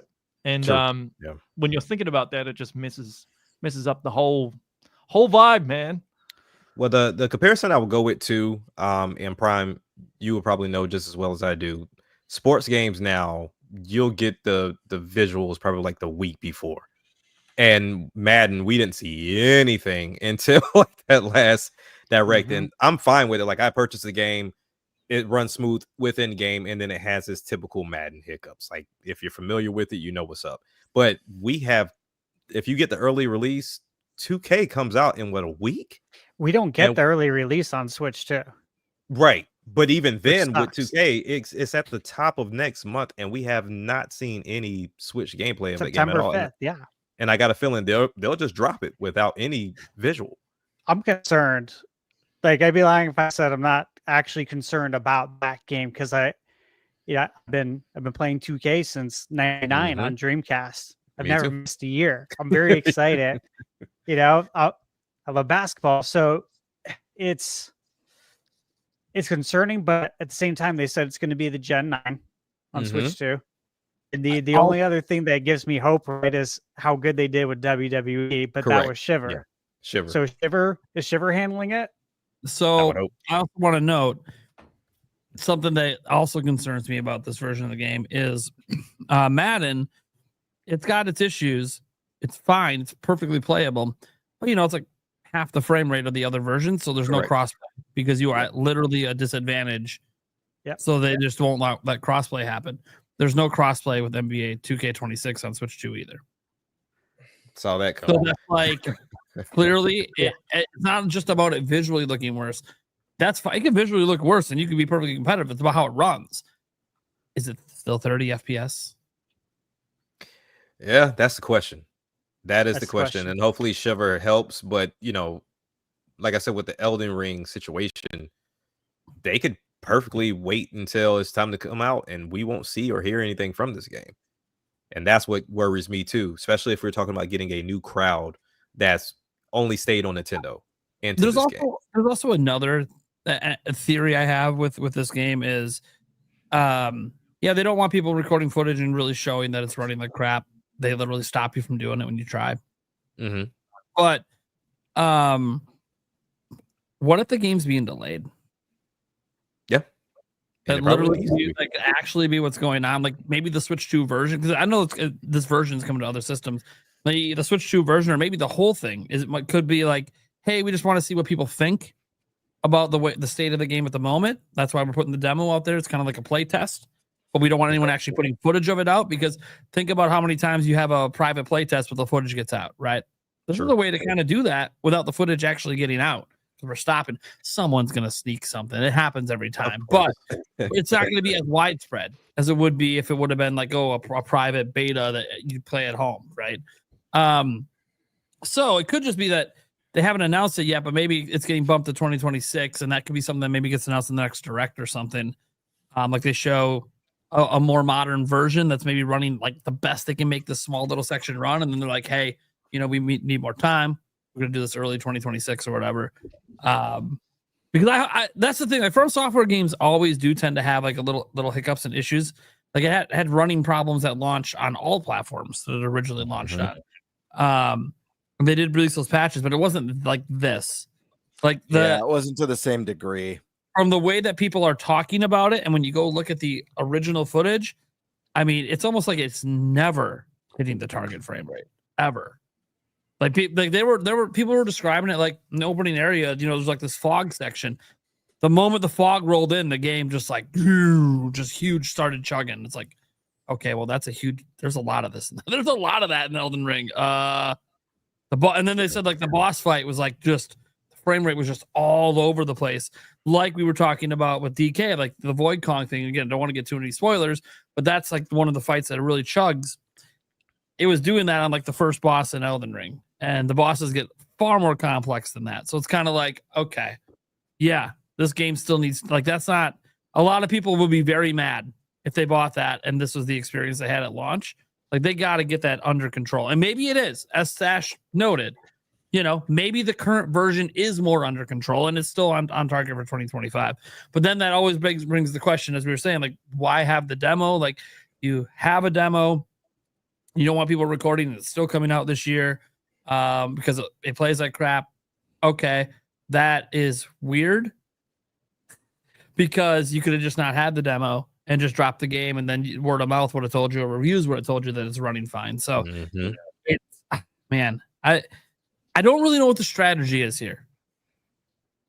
I came up with those reasons, like the possibility of like a sort of a public-private beta test sort of thing, but like it's weird. Game development is complicated. Yeah. Yeah. Like, we don't really. What are they doing? It's a weird thing, but it's definitely play it at PAX now too. So it's like, Hey, but at least 7 Remake is running well, right? Yeah, we'll get into that in a second. Gamer, what are you trying to say? I was gonna say it's definitely not the story you want to hear. I'm a huge FromSoft fan, and for me, it's like the Souls, the FromSoft Souls. I know there's a million Souls-like games out there, but the FromSoft games in particular, I'll categorize them just as the Souls franchise for simplicity. It's probably my second or third favorite franchise of all time. Next to Zelda. I love these games, and for me, Elden Ring was one of my favorite games of the last decade. I just adore that game. So this isn't the story that I want to hear. Knowing that we're going to get a complete edition with the DLC on a hybrid Nintendo platform is really exciting for me. So this is one that I've been really looking forward to double dip in, one that I'm looking forward to get my hands on at PAX. Hearing this is definitely disheartening, and I'm really praying that this is one that bleeds into 2026. And if it needs to not be early, if it needs to be, I think it has to come late out this summer. year. you know, so be it. I don't want it. If it's like this, I hope not. I hope. Well, I'm that's just not saying the because case. you have Dust Bloods coming up, and that I mean, do you really want them in? Well, that they're close different proximity? games though. They're different games because Dust Bloods is an online multiplayer PvP game. Mm-hmm. So it's I mean, it's FromSoft. It has that Souls-like. All right. So I'm gonna my opinion on this is that Dust Bloods and Elden Ring are be more similar than Kirby Air Ride and Mario Kart World. We'll find out when we get. I mean, Dust Bloods. I don't want to go on a tangent. You know, I was so unbelievably hyped when we got a FromSoft Souls-like exclusive announced for Switch 2. I was like, holy hell! I don't think that's gonna and have then- any really. It's I mean, it's probably gonna have some issues just because in general, you know. Sure. But I think it's probably gonna be fine. Dust Bloods, right? Yeah, I'm more from like the perspective of my own personal taste. I don't really play too many games of service or multiplayer PvP games. It's just not my thing. I was just talking about prefer performance doing- and like sure. Yeah.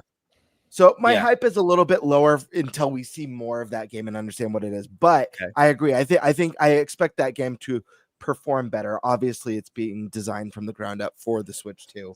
But Elden Ring, I mean, this is one that you want to see succeed. Again, this is a game that, you know, one of the highest reviewed games out there.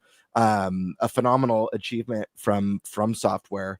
You know, you don't want to see a stain on that legacy. So I hope they work out the kinks. I hope when this is something that ends up on the store shelves or the digital store shelves, it's you know, it's Forgive me for continuing to be the contrarian here, but I just want to say that I don't know, like the Soulsborne games, like if you go back, like they've been like it's kind of part of their shtick, like not being totally like okay, like sure. Oh yeah, the original. Like, Demon Souls has some rough performances. Same with Dark Souls 1 and 2.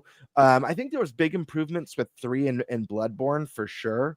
As it's But become yeah, more mainstream. I mean, From Software, they get knocked for, you know, their visual fidelity. I personally feel like they're a company that's more about art style and unbelievable art, like character design and world design, as opposed to pushing, you know, the graphical fidelity boundaries. Although that Blue Point remake of Demon Souls is very, very pretty. But yeah, it's just one that it sounds like Sash said, it sounds like from this preview, it's a lot worse than what we've seen from some of the performance issues that are standard at launch for some of the Souls games. Yeah. So We'll need to see for ourselves, Yeah. right? Mhm. Like again, everyone kind of deals with frame drops, performance, all of that differently. Sure. Some people won't play a game because it doesn't have good graphics. Yeah. It could be an amazing Yeah. game, right? We see it all the time. one's And that wild varies to by me. generation too and age, right? Like an NES game to a teenager today is like black and white TV, maybe to us when we were growing up. or silent films. Yeah. You don't know, right? You just don't know because you're not walking in their shoes, so we don't know. But everyone's different. It's all gonna be different for us, subjective. So yeah, we'll play it, we'll find out. Eric, you got any thoughts on Elden Ring? I was gonna say, like the idiot myself is, do we think that this had anything to do with FromSoft not having dev kits? You know, but considering they're making a game Exclusive. specifically for Nintendo, they probably did. They actually that's what started us as a Switch 1 title. They've been working on it for a while. Yeah, So but I mean dev kit for Switch too. So I mean with this, you know, being able to Yeah. actually, you know, work on, you know, Elden Ring Tarnished Edition for the Switch specifically, you know, or Switch 2 specifically, I should say, you know, just because I don't know how many teams they have there, but just because you know Dark Bloods did have one, doesn't mean the rest of the teams have one. You know, Wait, do we know who's porting the game? Did we talk about that? I missed it. What? Like who's the studio porting Elden the Ring. game? Oh, Elden Ring. I don't know. Yeah. Could be FromSoft. I don't know if it Yeah, is or well, I mean, the thing is, like, I would assume it's not it's not a main team. It might be like outsourced. It could be, yeah. And at that point, is you know the dev kit a possibility? You know, they've you know they got the majority of it figured out, but They still need to, work some kinks out because, new system. Yeah. 2026 is the year of third-party support. Yeah. Mm-hmm. I'm just telling you that now. There's a lot of stuff that hasn't been announced that will be announced. So you want to get sure. out now, That makes so that sense. way you don't get lost in the weeds. Yeah, I can imagine. Believe that. I will say I was hoping for last point from me on Elden Ring. I was hoping for them to do kind of like what they did for Skyrim on the Nintendo Switch, where maybe they drop a Master Sword drop or a Hylian shield drop in the game, just to pay nod to Nintendo with the cool Soul style lore description on the item, how they do with all their items, whether it's we've talked about that a or ton. weapon. That's Yeah, what we hope to see. It's very logical. Yeah, It's also very logical to do it next year for the 40th. Yeah, that too. But I mean, right now, I guess we're just hoping it runs well when it comes out. So get that point out the way first, and then Yeah, we'll play it by ear. I feel pretty good about it that they'll get it together. But if they don't, I feel pretty good about you. I just don't double dip. Hey, I already played it. I already beat it. I put my time in. Yeah. I would revisit it though if it ran great in handheld. But if it doesn't, cross that bridge. Okay, so let's talk about something a little bit more positive now. That's Final Fantasy VII Remake Integrate. So we have seen gameplay footage of that. Mm-hmm. Again, I don't know about you guys. This is a game that I've played right when it came out. So I've played it on PS4. I've played it on PS5. And absolutely adore the Final Fantasy VII. Sure you guys do as well. Have you seen some of the gameplay? Have we all seen it today? Mm-hmm. Some of the... Okay. Overall, it seems to be running really well. The only thing I heard is that, maybe the visuals aren't as sharp. And I did hear a little bit about Cloud's hair. I don't know if you guys heard that as well, that maybe the hair. Again, I don't know how big of a deal Cloud's hair is going to be to everybody, right? It's going to affect everyone differently how his hair looks. It'll be a big deal I know to someone. it's funny, and I am kind of making light of it because to me, right? Yeah, it's not a big deal, but to other people it might be a big deal, right? So I guess we'll kind of see how that goes. But overall, I thought it looked really good. I think it looks playable, more than playable. Obviously, it looks like it did on PS4. Maybe it's going to run a little bit better again because this isn't the final version. So I'll let you kick this off, Action Jack. What are your thoughts on it? Have you played this before, and are you planning on double dipping? So for me, I have not played Remake or Integrate, so I haven't played either or. I have a cousin that has invested hundreds of hours into it, so I've kind of watched from the sidelines of him playing it. Because initially my plan was to wait until all three dropped, and then I realized how slow that was going to be. So I was like, okay, well, it's time for me to actually jump in and start playing the game. So why not start here? From the gameplay I saw same thing, people saying that they enjoyed what they played in the handheld mode, which is awesome because that's where you kind of want to see it from first. Handheld, and assuming Doc would do better. Same hair comments. I'm not staring at the hair that long. I honestly do not care. As long as the combat smooth, as long as it's on par with the PlayStation version, to where I have all the content here. It doesn't affect me in combat, then everything is fine with me. This is something I don't mind investing time in. There's only a handful of games that I will raise my hand to give tons of hours to, and I would definitely do Final Fantasy VII as well. Now, granted, 10 is my favorite, but I really enjoy and like what I see with this game, and from what we're hearing, we're going to get everything, all the other releases as well. So it's not like I'm investing here on the Switch with not receiving the rest down the line. So it's not me just buying just because I know I'm investing in the entire series. So I enjoy what I see. I want to see some dock footage for sure. I just haven't run into any. Everything's been handheld. But yeah, I'm looking forward to this game, and hopefully we get a release date sometime soon. Yeah, I agree with you on all those points. And again, you mentioned the bit about the gameplay as long as the combat's smooth. And I think that's the biggest thing, right? Yeah.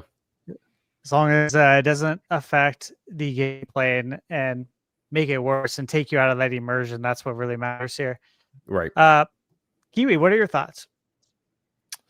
I don't really have much, man. I've never played a Final Fantasy game ever. So Wow. yeah, I'm not a big JRPG guy. I think it's cool for Final Fantasy fans that want to play it on a handheld, but like I don't really have much to say. The only thing that I like about Final Fantasy are the soundtracks. They're amazing. But besides from that, I've never played a single one.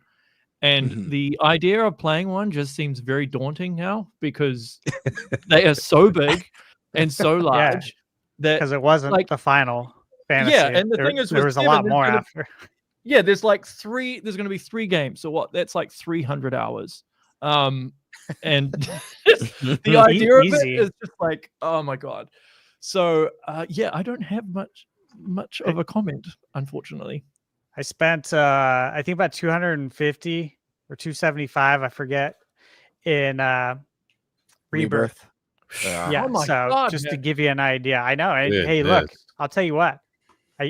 This is not something I normally do. It's not. It's not. I don't put that kind of hours into games outside of what 2K. Yeah, I'm right there with you. Yeah, but as far as your games with beginnings and ends, I don't put that kind of hours into it. But it's Final Fantasy is different when it comes to that for me.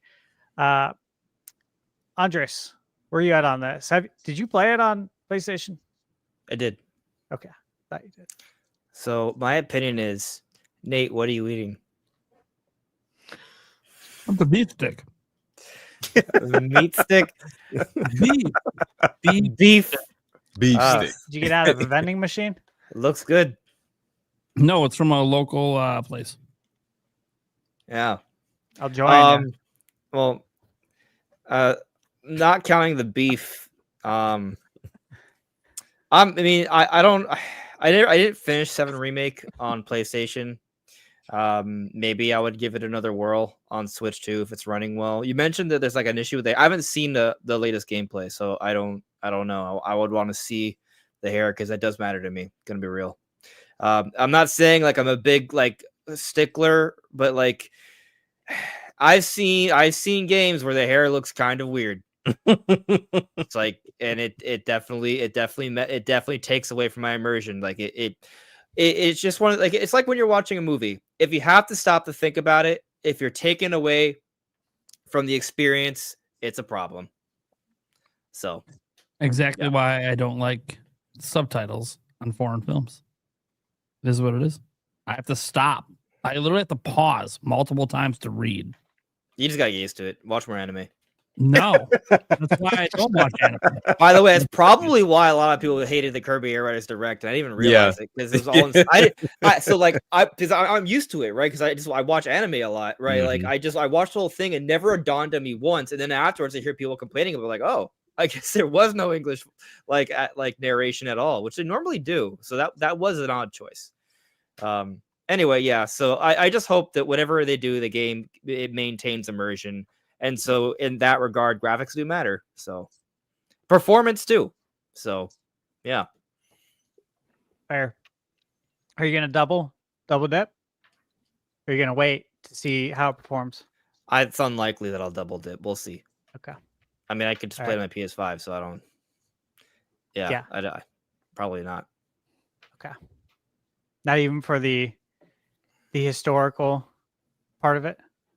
Final Fantasy VII finally making its way to a Nintendo console after everything that's happened. So maybe on a sale down the road. Yeah, I mean it's possible. I've double dipped before. I've double dipped on Dragon Ball Fighters, for example.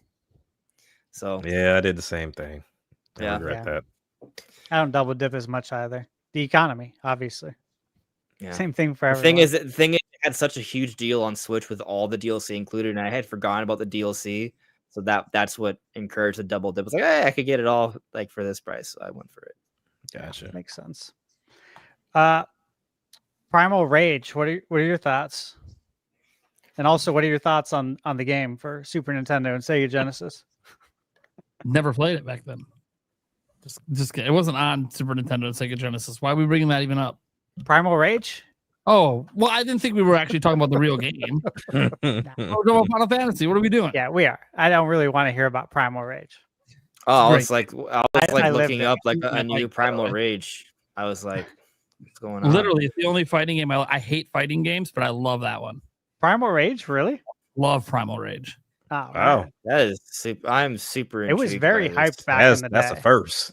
Yeah, but it fell flat. I remember it like it was yesterday. I like things that other people don't. So, like, I like the '93 Mario movie, right? Well, I do too. Wow. And I like Zelda too. And you like Zelda I too. love Zelda too.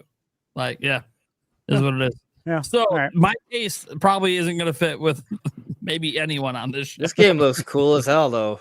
Just saying. It is, dude. It is really cool. Yeah. They need Hey, just a heads up. I'll probably have to gap it in about half an hour. Bro, yeah, let's talk about Metroid. Okay, cool. Yeah, let's jump Oh, over yeah. to that. Back. We can jump after. Yeah, let's jump right in. We don't have to. I don't have much to say about that part of it, so you can skip me on this one. Oh, I skip you on the entire topic of talking to Kiwi Talks. No. Oh, we're already skipping it in general. I think he's just saying there's no need to go back. On the way back to this topic after he leaves, then you could be like, okay.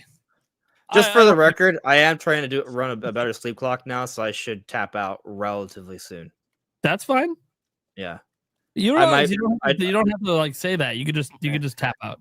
Yeah, but I feel bad for Well, not we talking can't about see Primal him Rage. tap. Oh my god. Let's stop wasting people's time. Let's get to the actual topic. All right. You should just keep coming up with ways to waste time. All right. So Kiwi Talks is someone who knows people, talks to people, interviews people, and has said things on social media, deciding to open up this year. He was told it was probably a good idea to try to open up. I read that super long diatribe you put out there. It was actually originally longer, and then I cut it down. Hey, look, here's the thing. It didn't bother me at all. That's literally my average Twitter post. That's why people yell at me on Twitter. But no, I think it's important in this chance to have you on that we talk, and we talk specifically about like something like Metroid Prime 4, since that's what you keep getting headlined for all the time on all the websites. I know, all the time. Anything I post, it just seems to become a thing. I don't even know why, because I used to be able to post about it and it would be fine, but there was some sort of tipping point somewhere where that was no longer possible and everything became a headline.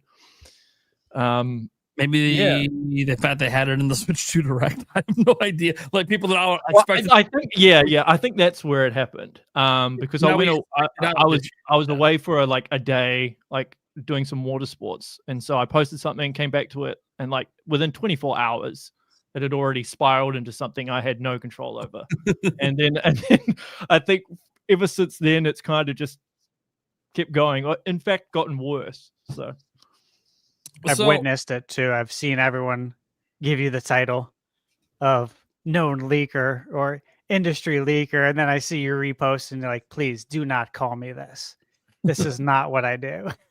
I was just on the Metroid subreddit maybe a day or two ago, and like my name got mentioned, which is always weird, seeing my name get mentioned. But somebody was like, "Oh, who's Kiwi Talks?" And then someone posted underneath, "Oh, he's a leaker, known for leaking stuff about retro studios." And I was like, yeah. So it is what it is, though. Yeah. So first, to throw at you for like questions or just statements or whatever. Obviously, there's been once the Kirby Air Riders Direct was even announced, a bunch of people on the internet freaking out. Where's Metroid? What's going on with Metroid?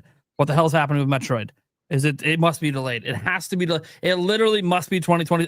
Oh my gosh, Air Riders is now out in November. I thought maybe that would be Metroid slot. Metroid Prime is clearly not coming out this year. So that's the panic. That's the panic inducing out there. So what are your thoughts on, and I know you've talked about this before even this happened. What are your thoughts in general about like when the hell this game's coming out? Yeah.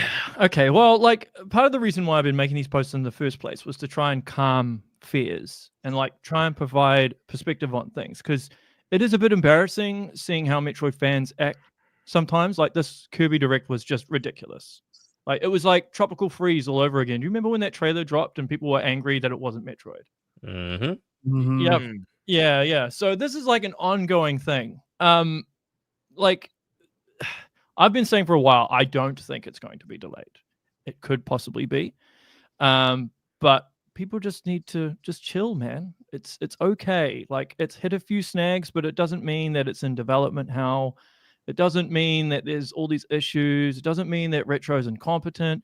It just means that they're just working through the final little bits just to make sure that it's perfect for release, because there's a lot riding on it, which Nintendo probably did to themselves by announcing it way too early, and then obviously it's like the Hollow Knight effect.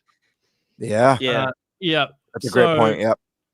Yeah, I mean, if they had just initially done what they did with Kirby, it would have been fine. Just announce it like in the Switch 2 Direct, and then like have a Direct, and then it would have been fine. But I think to announce it and then we're scrapping it, and then providing all this weird marketing and stuff, I think that's contributed to the problem.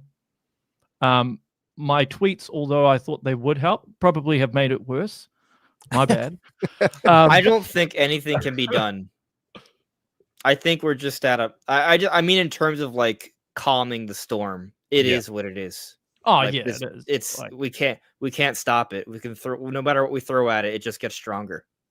Yeah, well, that's what it was. It felt like for me. I was like, I'll try and put out a fire here, and I end up creating like 5 more. And like, as much as I say, don't panic, people panic. And I'm like, oh, okay. But you know what I think is interesting about this whole situation, because we were just talking about Silksong earlier. This might ultimately benefit Metroid, because it's just getting more people, putting more eyes up. Like people, there's this expectation. It's a recurring talking point. It's almost like, and I don't know if this is on purpose, right? To your point, it may not be, but I don't think it is. But it reminds me a little bit of what happened with Tears of the Kingdom, because we had information on Tears of the Kingdom. We knew it was supposed to come out by a certain point, and Nintendo was extremely quiet on the game. We barely knew anything about it, and we were freaking out. People were thinking that something had to be wrong. And then once we got to the point where everyone thought it was too late, that's when they decided to blow the lids off the game. And that feels like, assuming Prime 4 is not delayed, which I think is highly unlikely at this stage of the year, that's what's about to happen. We're at a point where everyone's like in total shock that they haven't said anything yet. And now Nintendo's like, oh, you guys all gave up? Okay, here it is. Get excited. Yeah, I think the difference is like between Prime entries, it's been like 18 years. Whereas with Tears of the Kingdom and Breath of the Wild, it was what? How many years was it? 5, 6? Was it 5 years? 6? Yeah, that's reason to be angry. And Zelda at the height of its popularity as well. Yeah, you know, there's a level of mystique to Zelda that Metroid's just not going to have, because it doesn't have the audience that it clearly deserves, but it doesn't have the audience for that yet. You know, I like that use of "yet." It's good. I believe it has a lot of untapped potential, for sure. With the Prime 4 is the one that breaks through to the mainstream. I don't know. I expected Metroid Prime Remastered to sell way more than it did.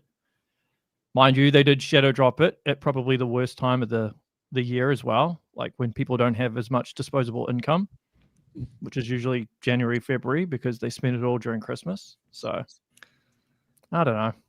It's hard to say. Yeah, I still want to know what was the thinking behind the whole remaster thing. Was that just an experiment? Well, no. The original plan was to remaster the whole trilogy. That was the original plan. And then when Retro ended up getting Prime 4, they could no longer remaster the whole trilogy. And then they only did the first one. But it was also to train them up and modernize their tools as well. Right. Yeah. Makes And then sense. also, and also so they could have the ability to outsource. Because if you look at the credits in Metroid Prime Remastered, there's like 300, 400 plus people that worked on that. Crazy amount of people. So that was part of it as well. But yeah, things just ended up going in a different direction. And here we are. I've got a question. This is one that's been on my brain since we first saw our first look really at the game. And granted, it's a very small vertical slice that we've seen of early in the game, with a little bit of details about some of the psychic abilities. And I think some people were met with some disappointment, thinking this just looks like Metroid Prime 1, 2, and 3. Other people are like, those are, some of my favorite games, some of the most critically acclaimed games. And if it's just like Metroid Prime 1, 2, and 3, that's totally fine. It's probably going to be one of the highest reviewed games of the year regardless. My question is that I've been wondering is this going to be that familiar, or is there something that really sets this one apart, again, outside of these psychic abilities that they've incorporated in the game? And I guess to tie into this question, like, is there going to be a wow factor that reinvents the wheel to agree? And also, like, I'm curious about the scope of this game. I, for one, and I might be in the minority on this, I've never wanted Metroid Prime to go fully open world. I love the brilliant level design of that Metroidvania style gameplay. That being said, I love the idea of incorporating both that Metroidvania with some larger scope, larger zones, unlike anything we've seen in the series before, but still creating that really amazing interconnected world. So I guess it's a scope question that I'm curious about, as well as is there something new and surprising about this entry that really sets itself apart from 1, 2, and 3? Those have been the two things that have been bouncing around in my brain. I'll be happy either way because I love Metroid Prime, and if it's just more of what we know and love already, that's already a win for me. But are you mocking I'm me, looking at Prime, and he's just like, it's hard to concentrate because he's just. Did you just? This just happened. The $50 per chat. I thought maybe some news broke. Let's get it now. Hey, well, it was a big thing. I don't get like big super chats like that often. It's on. It's fun. Well, congratulations. Thank you so much. Wow. Congrats, Mr. Black. By the way, shout out to Mr. Black because he also did a $500 super chat yesterday. Wow. That's big. That is insane. Thank you for the support, man. That's really nice. All right. Anyway, to answer your question, people who are expecting Metroid Prime of the Wild need to lower their expectations because that is not. I'm not expecting that. Metroid Prime of the Kingdom. Well, what I mean to say is you're not going to get an open world game at 60 frames per second with the geometric detail that Metroid Prime has. It's just not possible on Switch 1. If it was a Switch 2 exclusive, possibly, but it seems like Retro really want to push the 120 frames per second, which, again, going open world would be very, very difficult to do. Yeah. With that being said, there will be more expansive areas. Like, think of Skytown in Prime 3, right? It's quite open. So you can expect more of that. And they are still keeping their cards close to their chest. Awesome. Well, yeah, I'm happy to hear they're not making it Metroid Prime of the Wild. Again, that's never what I've wanted. I like that interconnected level design. So sounds like we might be getting exactly what I'm hoping, at least from a world design perspective. I feel like I got to say something because I'm fairly certain this is my fault. Because all the years theorizing a Metroid Prime 4 with no gameplay, I definitely made a video saying Metroid Prime 4 is big Breath of the Wild moment. And then since then, I think people started kind of like attaching to that. But if you don't actually listen to what I say, Metroid Prime's Breath of the Wild moment isn't becoming open world. It's just becoming that moment where the series reaches a new level. Right, like more mainstream. Yeah. And more popular, bigger sales, that sort of thing. Which could well be the case. It really depends on how they market this thing over the next wee while. Because right now the marketing has been weird, very disjointed. Weird. The narrative, the narrator with the "you can open doors," like Yeah. Well, I got a question that leads into actually all of that. This is something that I've been talking about for a very long time. Talked about it in your video game, Bert, as well. So I'm sure you know where I'm going with this. And you touched on it a little bit earlier, but this is kind of how I am looking at it. I want to set the stage for you. So Metroid Prime 2 and 3, right? These games came out a very long time ago, of course. I think I know was where you're there to going play with them this. all when they all came out. 2 came out in 2004.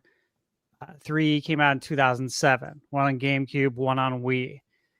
And of course, we have the Metroid Prime remastered, right? So coming out with a game like Metroid Prime 4 here in 2025, you gave Switch fans the opportunity to play the first one a couple of years ago.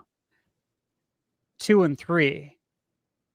And I've always kind of positioned it as it's really, I think it's a very hard sell to ask someone to watch the first movie and then ask them to watch the fourth one. Yeah. And say, don't worry about parts 2 and 3. You'll be fine. Or if you really want to play it, you can track down the trilogy on Wii. It only goes for over at least $100 on eBay, and it's not HDMI. It's gonna be pretty blurry. It's not gonna take up your full screen, and if you don't have a retro tank, you're gonna have input lag too. Or you can try playing 2 on GameCube. Point is, it's not a good experience for someone to dive into it now. For us, it's fine, right? Because we've played these games, we have nostalgia for it.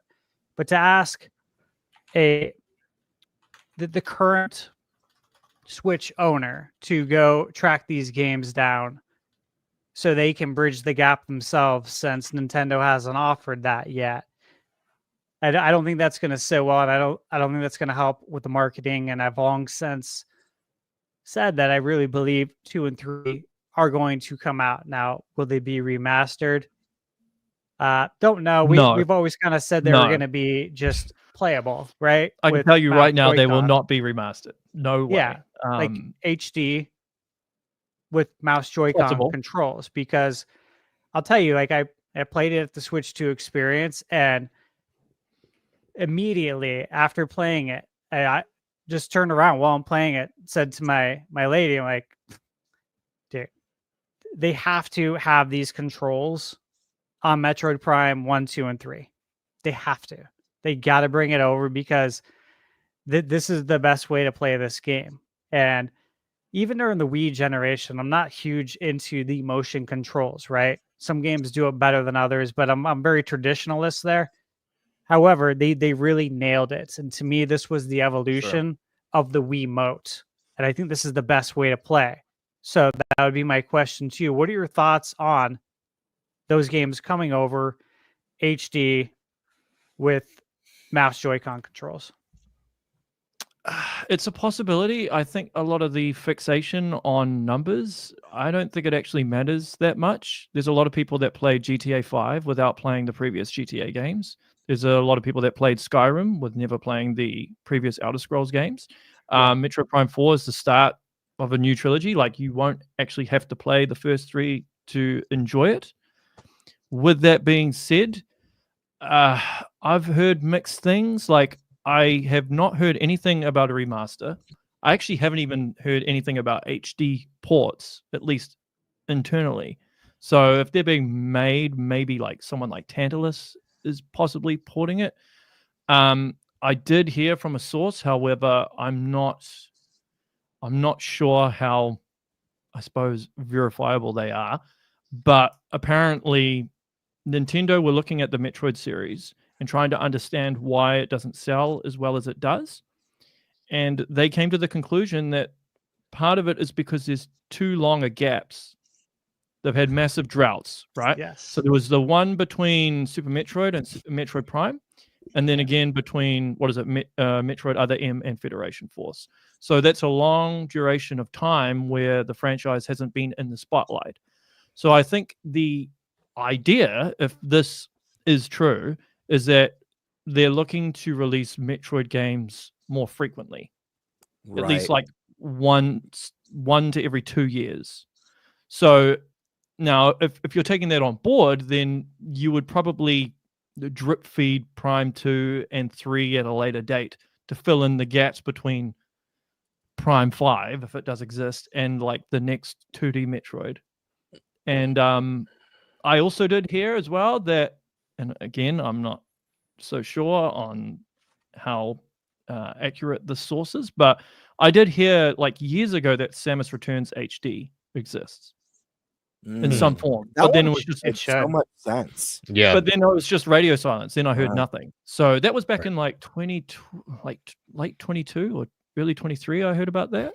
But it could well have been that Mercury Steam just did a port of it to Switch to kind of test how they were going to make Metroid Dread. Sure. And then just the framework. Yeah, just the framework of everything. And then I don't know, Samus Returns is just sitting somewhere. Yeah. So that's what I've heard. Like, obviously, if they do the whole Pikmin thing, I get it. There is a part of me that thinks there's some type of fatigue that can come with that, but then it did work for Pikmin. So I don't know. But I think expecting full-blown remasters, no way, man. Like, it would cost so much money, especially with Prime 2, because you can't reuse assets because you've got the Light World and the Dark World. And one of the devs that I spoke to last year, Kynan Pearson, he worked at Bluepoint. He worked on a lot of the remasters of those old games. And a project like Prime 2, you'd basically, the artwork would have to be done twice because you'd have to do the Light World and the Dark World as well. So that essentially like doubles the work because you can't reuse it. Right.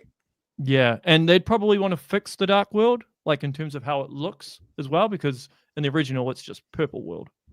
So yeah. Actually, this is a very separate insightful. question. Thank you. And you may have covered it in one of your interviews, actually, but in Prime 1 Remastered, there are areas that are very dark. And I remember in the original, they weren't as dark, and you could light the way with your arm cannon, but because it doesn't work quite the same way in the remaster.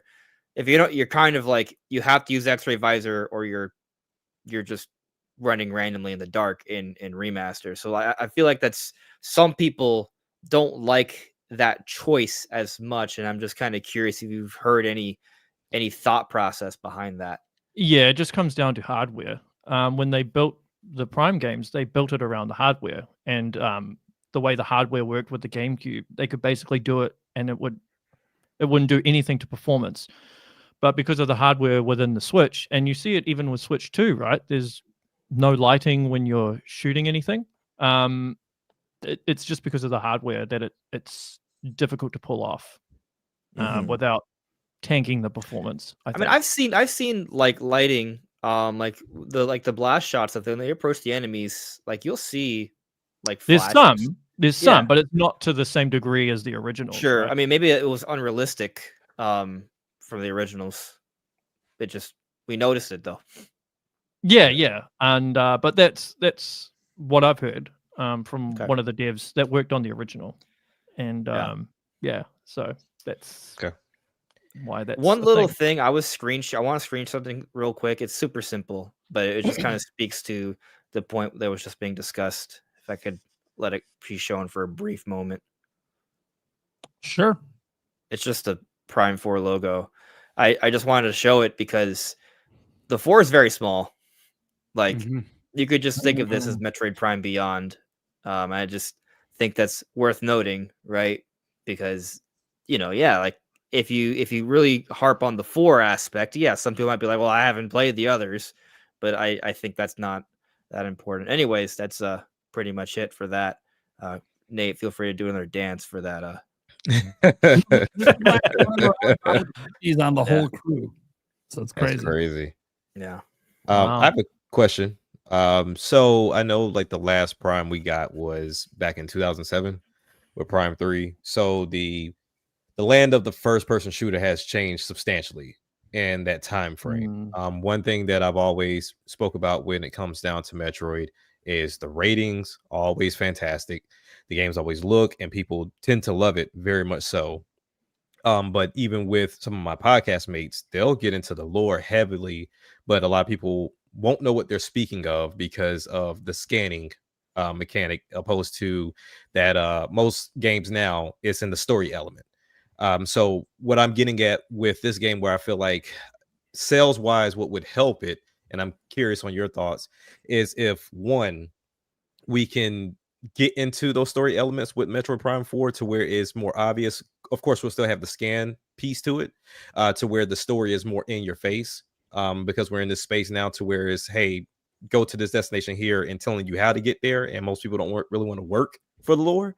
And then also, will a multiplayer aspect come back to Metroid to where that's where first person really thrives, if you will, when it comes down to those games being evergreen and getting those bigger sales, because it has to have some life to it. Because once single player is done, you kind of put it down. And that's where multiplayer really shines when it comes to first person.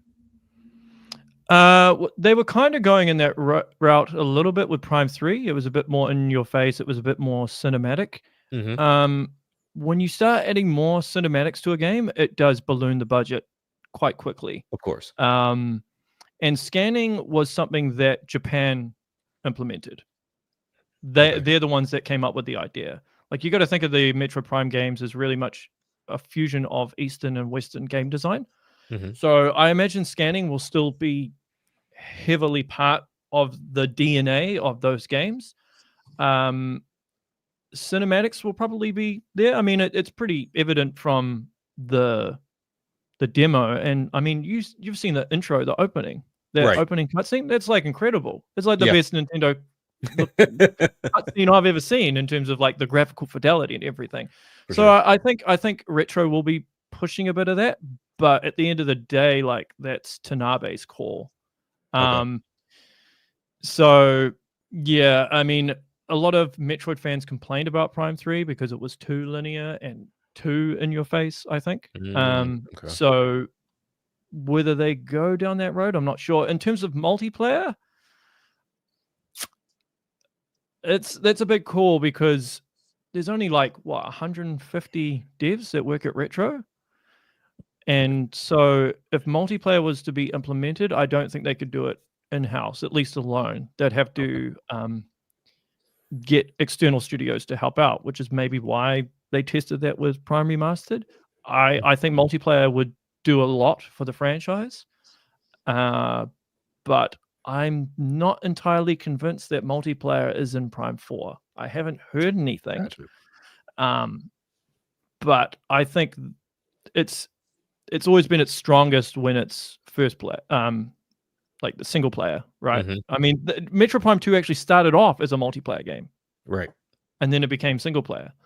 And I think that's part of the reason why Prime 2 suffers a little bit.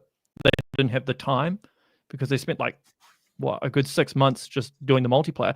Because in the final release, they just tacked on the multiplayer. Gotcha. Okay. Yeah. So, it's hard to say. I don't think so personally, but it is possible. Yeah, I think that would be, especially when we're talking about game chat and game share. That's what Nintendo's pushing at this point, and to have that matching with the first person shooters nowadays, I think that'll be great for Metroid. But to your point, that would balloon cost, and they would have to have the time for it. Idea. They go the Soulsborne route. Because Samus has psychic powers, she can receive telepathic messages, which is the canon way to explain that similar sort of messaging system we see in the Soulsborne games, or also like in Wind Waker HD. Oh, yeah, bring Tingle. I'd be down for that. Tingle shows up with some notes in a bottle. But I mean, but the thing is, though, it gets interesting because you could even introduce a PvP element, right? So another player can show up in your game as a ghost, right? You think about like Chozo ghosts or whatever the ghost would be in Prime 4, and that wouldn't be a whole dedicated mode. It would simply be an extra element into Prime 4. And I mean, the thing is, Metroid games and Soulsborne games have a very there's similarities there. Like, it could function very similarly, and it could fit within, the way I described it would fit within the world. It wouldn't be it wouldn't break away from your immersion. And of course, it still would be optional, right? You can turn that off.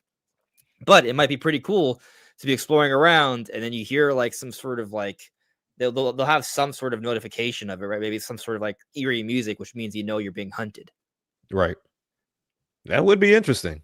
I mean, it worked in the, like you said, the Soulsborne, of whether it was people trolling you when you ran into it, or just giving you valuable information.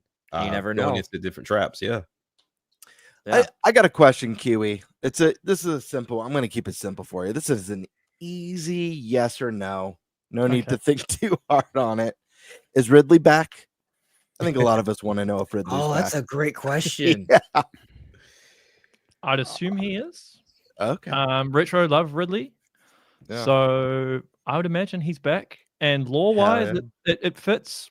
Like, it's not like Metroid Dread where people are like, "Where's Ridley?" And I'm like, "Dude, he's dead, man." Several times. Yeah, but lore-wise, like, he died Fusion. That was like the last one where he fully died. Yeah. So yeah, I think he'll be back. I think they'll find a cool way to implement him. I was going to make that the very last question before you bounce, but I don't know how much time you have left. But I just want to make sure. I could probably do like 5-10 more minutes. Yeah. All right, I got a quick question. Since you're the Bethesda guy, right? You're still the Bethesda guy? I'm multiple guys, apparently. Don't pigeonhole him. Come on. No, I know. No, it was about a tweet he had. But Fallout, right? This is something I've talked about a lot about the TV show and the success of it. And that was why they made a point to get the Fallout 4 PS5 SKU. You know, the upgrade running smoothly on PlayStation. So fans have a recent game, right, to play on their PlayStation 5 because of the success of the show. And obviously, Season 2 is coming out. And one thing that I've been talking about a lot is, you know, from what I had heard, they really would have liked to have got Fallout 4 running on Switch 1, but that just wasn't in the cards, obviously. What about Switch 2? Yeah. Without going into too much detail, there is something Fallout related coming. I'm not going to tell you whether it's 4. I'm not going to tell you whether it's Fallout 3 remastered or New Vegas remastered. I will just say there is something Fallout related coming. So one of those. You got me happy because we've been talking about all 3 of those, and I'm a big fan. I think it would be such a great fit, of course, on Switch to be able to play that on the go. So, well, yeah, I'm not going to press you on it. I would love to see like Samus armor in Fallout, right? They did the whole like Link thing with Skyrim. Skyrim, yeah. So doing Fallout and have like Samus armor or the ability God, to go that into would be so cool. Samus is a bounty hunter. Yeah. Like Makes you sense. could easily do it. So, and I know Todd Howard is a big Nintendo fan. I've seen him on record confirm that he thinks Nintendo are the best, like design. Yeah, I feel like I remember some quotes from Todd Howard when Switch 1, I think before it got revealed, when he said that he's seen Nintendo's next hardware and he's a huge fan of it. You know, the whole concept around it, that he loves it. Yeah, I think I remember him saying that it was the best presentation he'd ever seen for a game. Yeah. If I ever get to interview him, I'll ask him, but I'll cross that path when I come to it. I could probably answer like one more question, and then I'll have to bounce, unfortunately. Do you still stand by Desert Theory for Prime 4? That key art? Think it means something? Oh yeah, for sure. Yeah. I think that will be. I think that will be the mic drop moment. Like in every Metroid Prime game, they have like a specific biome that's like the mic drop moment, right? Pinjana Drifts in the first one, Sanctuary Fortress in the second one, Skytown in the third one. I think the desert one will be the one that kind of showcases the more expansive area. Sure. Yeah. I'm gonna do a thing where I'm tangent. Just tell me if you gotta go, right? But just like kind of continuing down that train of thought, I've had that kind of this like thinking, and I've talked about a few of my videos, that I feel like Nintendo has shown very little of Prime 4, and it's actually been somewhat similar to how they handled Bonanza before the Bonanza Direct, where Bonanza had 2 tree houses. They showed Ingot Isle and they showed Lagoon Lair, the first 2 areas of the game. And with Prime 4, what they've shown is the first few minutes, and then presumably the opening moments of Viros. So basically the first 2 areas of the game. Like that's kind of how I've been looking at it, right? And so when you talk about maybe the mic drop moment, that's an after, that's something we see like in a Metroid Direct or that release date trailer thing. Like we're not there yet. Yeah, totally. Like I know there's some stuff in the game that has not been announced yet. That's why I know they're keeping their cards close to their chest. There's like heaps of stuff that they haven't shown off. Like they've just been teasing little things. I'm not absolutely sure as to why, but there will be a blowout at some point, and you'll get the full context of the game. Yeah, looking forward to it. When do we think it's coming out? I think early November, personally. Okay. The art book comes out October 28th. October 30th is 2 weeks removed from Pokemon. Halloween's a popular time, and then if it's not then, November 6th would probably be the most realistic time, because you would assume they would want to have like at least like a 2-week gap before yeah.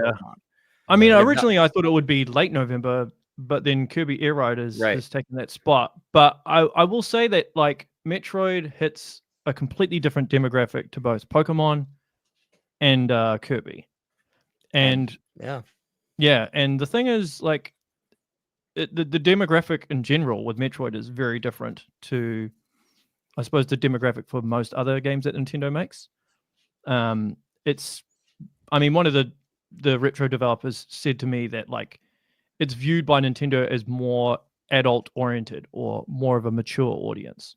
So my thinking is, because the Nintendo Switch, the audience, because you've probably seen the data that they've shown in like some of their updates and stuff, what the demographics are in terms of the age bracket, and there's a lot of people in their 30s that actually have a Switch 1, and like I think Metroid basically targets that demographic. So I think that, plus the fact that it's releasing on Switch 1, I think early November.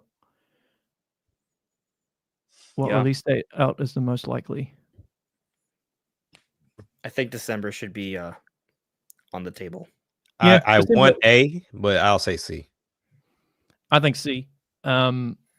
December could be possible, but like that's usually after Black Friday, and like you want to get Prime out before that. You want to give it the best chance. I think that's a Hyrule spot.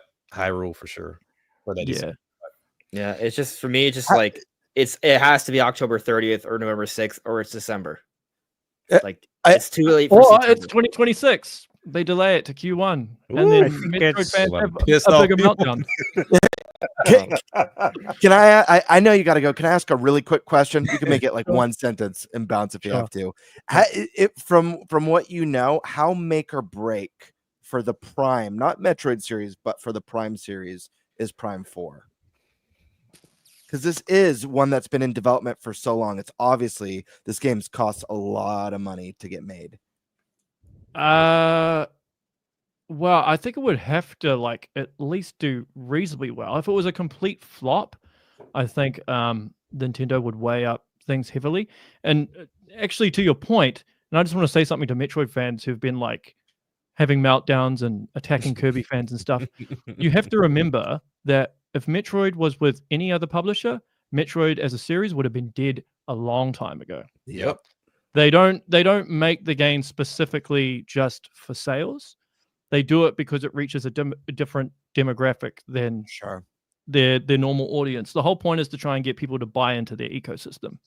So by offering something that's different, to say a Kirby or a Mario, is incredibly important to them. And so that's something that they do consider, and they do want as many people in their ecosystem as possible, and Metroid represents that to a T. So yes, but it is a very, very expensive game. I highly advise people to buy it. If you want to see the Metroid franchise continue, please buy it. Okay. Yeah. That's all I'll say. Prime Force came out with double dip, by the way. Double dip? Yeah. Oh, there we go. Yeah. Cool, guys. Well, hey, I got to gap it, but this has been fun. Thanks so much for having me on. Thank you. Thank you, Kiwi. Thank you. We Subscribe really to appreciate Kiwi you taking Talks. the time, Yeah, spend the and, whole show, and answer the questions. Yeah, so and just to give you a heads up, just before I go, I'm planning on doing a review of Donkey Kong Bonanza with some of the original devs that worked on Returns and Tropical Freeze. Oh, that's cool. Yeah, so I might be doing that. Well, I was supposed to do it this month, but because they haven't finished the game yet, and some of them are at Gamescom, it'll probably happen next month or early next month. And I was supposed to interview one of the devs that worked on Prime 3 and Returns and Tropical Freeze as well. But he was in a car crash and broke his leg, so that's been postponed until he's better. But yeah. So that's some stuff that I have in the pipeline. But yeah, awesome. Go check out his channel. It is linked down in the description. Cool. All right. Thanks man. Thanks Yeah, again. man. Take care. Talk to you soon. That was fun. That was really Great. fun. Yeah. I mean, I didn't know that it could be anything other than fun. Unless he just gave a lot of negative answers. People are gonna be like, fuck you now. Yeah, no, it's 2027. That's good. So do you guys think that Prime 4 coming out in December would hurt its sales? I do. Yeah. I do. Probably. Everyone buys It's their missing stuff. that holiday rush, and this is a game that just needs it so bad. There are some games that are immune to it. Like if Mario Kart was December, it'd be fine. 3D Mario, 3D Smash Zelda, Bros. Smash Bros. Proved Already it. seen it done. Well, Xenoblade 2 came out December, and Xenoblade probably has a weaker sales potential than Metroid, and it still found a way to become the best of the I don't think Xenoblade it would series. kill it. I think it would do better Yeah. out of the gate if it was positioned not in December. But I don't think December would bury it. I think the costly and prolonged development cycle would really begs that it comes out at an ideal time frame to launch a game. Also, even though Metroid Dread was amazing and it's like the best selling Metroid ever, Metroid has yet to prove it can be evergreen. Mm-hmm. So like it pretty much gets all its sales in that initial pop. So Bro, I just think Prime 4 is coming out Halloween. Like, it just makes way too much sense. Well, you made that pretty obvious. How about end of October? A good time right before Halloween? It makes the most sense. The most sense. Like, you're going to get people buying it for Halloween, right? You have the art book literally coming out that week, right? Like, why is the art book coming out that week? Unless we're getting Prime 2 and 3. But you know what? I don't even care about 2 and 3 at this point. I just want Prime 4. Right. Which I mean, you're right. I mean, because I didn't know about the art book, but then you also line it up for Black Friday. Then you also line it up for the Game Awards. So it has plenty of attention on it if it comes out in October. That'd be sick. That art book's been a moving target, though. Yeah. Well, that's the interesting thing, though. It was initially slated for June. Yeah. And well, we've even Kiwi has speculated, doesn't know for sure, right? That it was initially supposed to come out in the summer, right? And maybe change positions with Bonanza, because of the supposed development snag. So why did they move up that art book? Why do you delay an art book? Like, true. What about an art book? Is like, agree. So for me, when I saw that the art book got moved to that date, that was where my mind went too. Is that okay? Like the art book's been done. They're not waiting to print the pages. You know what I mean? Like that's a moving target that's part of the promotional cycle. So wherever that goes is where Prime 4 is going, in my opinion. And so I'm excited that it is coming out so soon. Do we get it a week before, like you guys were mentioning, and it comes out, Prime 4 comes out on the 6th? Or do you really think we're going to get Prime 4 in October? Dragon Quest 1 and 2 HD comes out on the 30th. Mina the Hollow World comes out on the 31st. Right? As long as Metroid's not out, I'm 100% playing those games on those days. I'm really excited for them. That'd be interesting if they all want to come out at the same time. Hear me out though. Like going back to that, I want to go back to the idea of like if they integrated like a Soulsborne like ghost hunter mechanic, that adds another fear factor to the game where if you're being hunted. Yeah. Comes out on Halloween. Like, come on. I mean, literally the little elder that Samus is like speaking to is a ghost.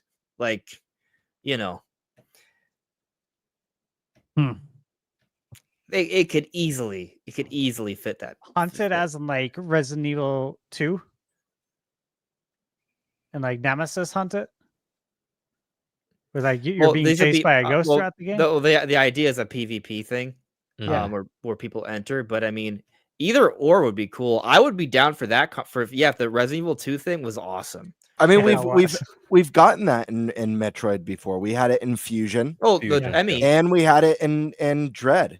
Yeah, and it's a fantastic mechanic that I thoroughly enjoyed in both games, and we've never seen anything like that in a Prime game, whether or not it's a multiplayer thing or just like part of the game story. Like me coming, like I'm primarily a single player gamer.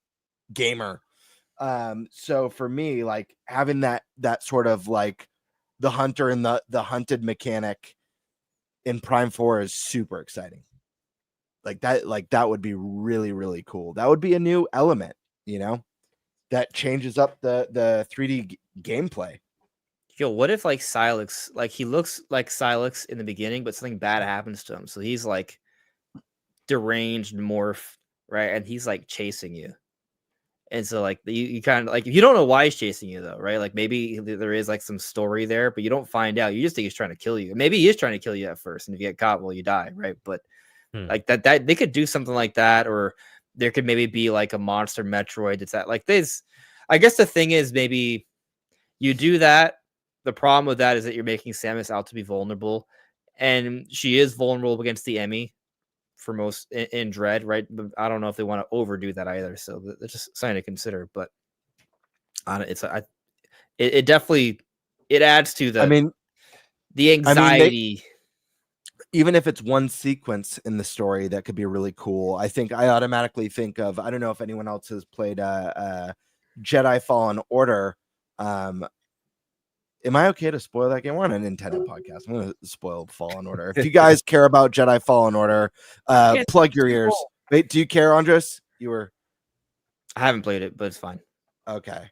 I think it's coming to Switch too also. I don't want to ruin it for you if you care. What? He's Luke's father? Honestly, do you care? I really don't want to. No, it's fine. I probably not. You don't even know what you're talking about. So okay, where there's this. Okay, I'll just say this. There's a sequence near the very end of the game where you run into a character, and the character is so powerful that engaging in combat is futile, and you have to run for your life. Essentially.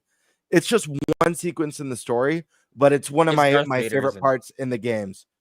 I don't know. Liar. Whether it's yes or no, it could be Palpatine. Liar. It could be Boba Fett. Dude, if you're not with me, you're against me. I won't that's where you're going. I'm saving you from spoilers, but it's a really exciting sequence in the game, and I do like. Even if it's Silex is like super powered up in some part of the story, and you run in and you engage in combat, and you're like, oh shit, like that. There's like, I'm gonna get wrecked, and you have to make an escape, kind of like how in Metroid Prime 1 you have to escape that station as it's there's a countdown.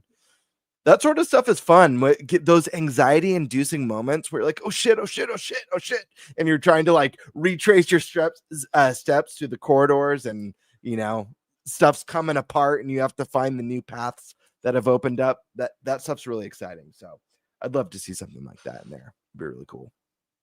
I do wish, and maybe this is a thing, but obviously with Metroid games, part of it is getting new power-ups along the way.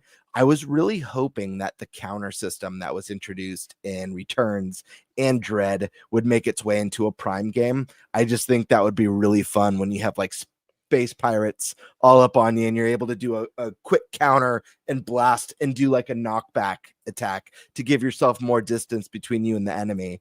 I hope something like that makes an appearance.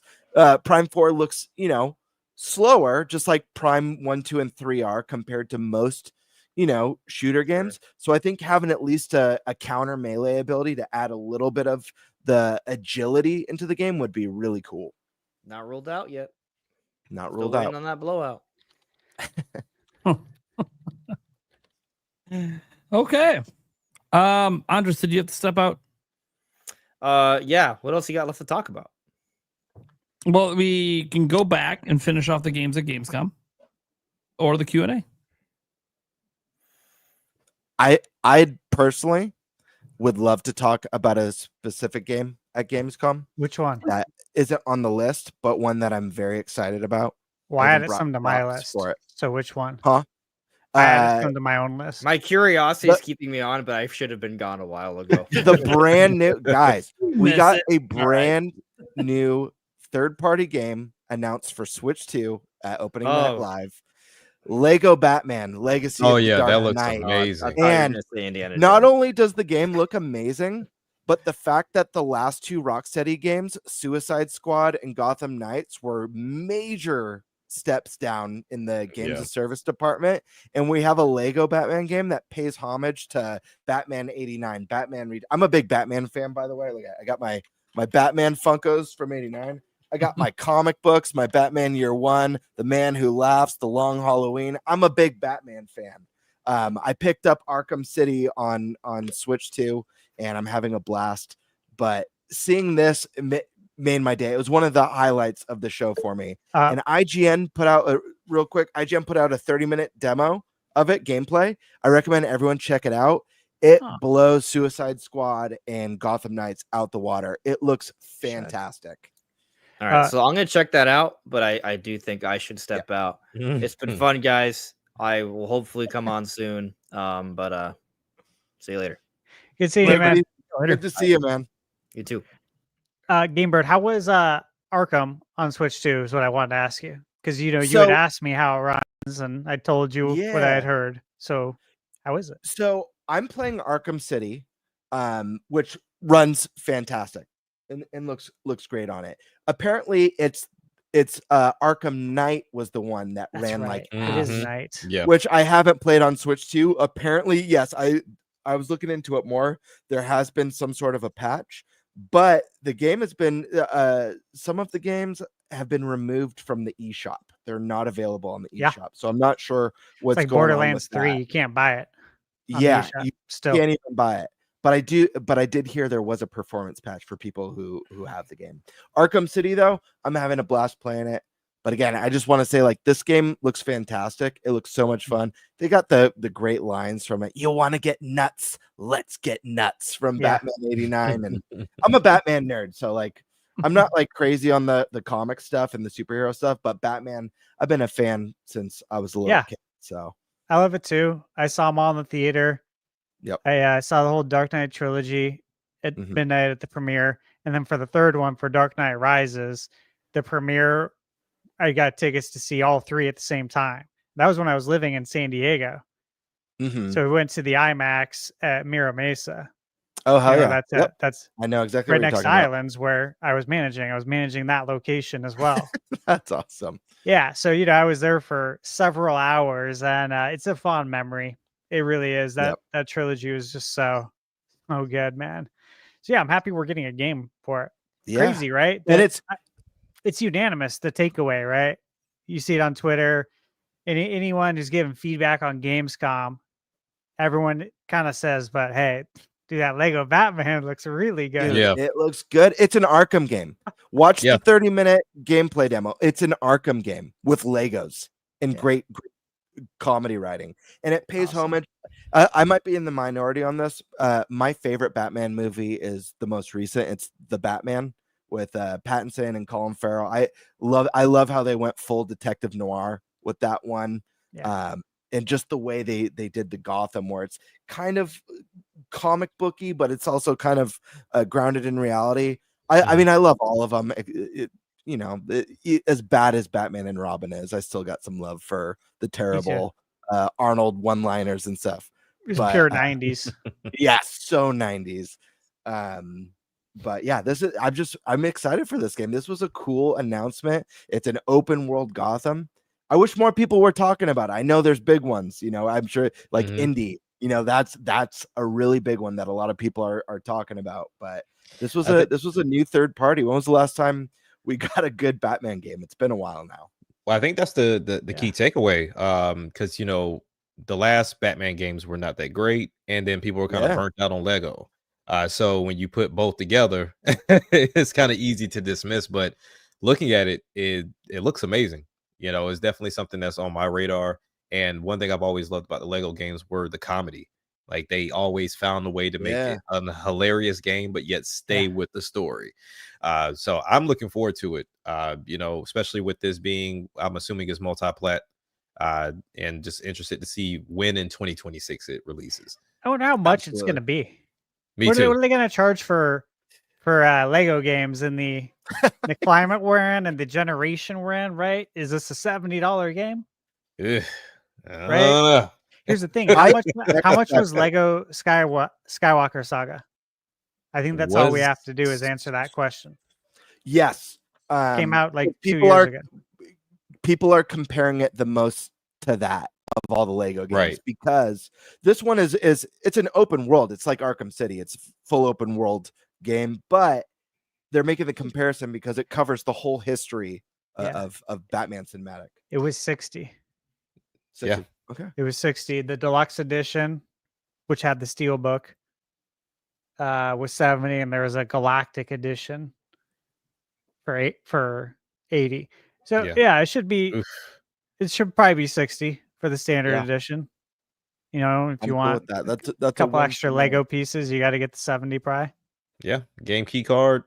I'm good with 60. Yeah, I'm good with 60 for sure. Yeah. I just 70 for the base game would kind of suck, but you will get your time for sure. Especially put a lot of hours into those games. Now I wish that we would get a patch for the last Lego Skywalker game, because it was on a hefty sale on not too long ago, and it just runs the same. So I didn't get that upgrade. Yeah, did anyone play Skywalker Saga? Lego one? I never played it. I haven't played a Lego game in a long time. I think the last one I played was Lego City Undercover, like way back. So it's been a hot minute. This is the first one to get me like amped where I'm like, oh shit, I got Skywalker Saga is badass. Mm-hmm. Nice on PS5. It's quality really Lego game. Yeah, awesome. Then I have high hopes for this one. Feels like an evolution of the Lego formula. That's cool. It's definitely evolved. It's not the same game. There's similarities, obviously, but yeah, it's bigger and better for sure. Feels like a next-gen Lego. All right, so real quick, I'll just throw these games. I'm going to say them all. FC, so FIFA, look to be running at 30 frames. Borderlands 4, I found one video that I sent to Nate earlier today that was from, I think, Switch Corner on YouTube, which is a channel I follow. And it was interesting. He titled the video as like Hollow Knight and something else. There was no mention in the title of his video for Borderlands. So I'm wondering if like Borderlands might be the same thing, because it's weird that we haven't seen any Switch footage, I think, of the game so far. Like surely there's demand to see it. So it was in his short video clip. There's probably about 20 seconds of gameplay. And so far, that's all we have. Now, again, I'm not checking YouTube while we're on the podcast and combing for gameplay footage. So we'll have to see how that looks. Legends ZA. We've seen quite a bit on this already. We're going to be playing it next week. Mm-hmm. They played it at the Pokemon Championship, of course, and they're playing it there at Gamescom. And from what we've seen, it looks good. frame rate looks good. The performance looks good. You know, again, I'm not going to get caught up in the reflections on the windows or the detail on the windows. Yeah, I'm here. I'm here for the fun, man. I'm not here to stare at the window. That's just me, okay? Because again, you gotta respect everybody. Some people that's really important to. So hey, I've heard good things. Yeah, from people who've gone hands on. I have too. Seems like the combat system's a big win. Yeah, exactly. Which is my awesome. biggest fear is when we play this at PAX West. I'm gonna say it's a good game and buy it. That's a fear. That's a fear. Yeah, right. That's what I was gonna say. Yeah. Why? Thank you.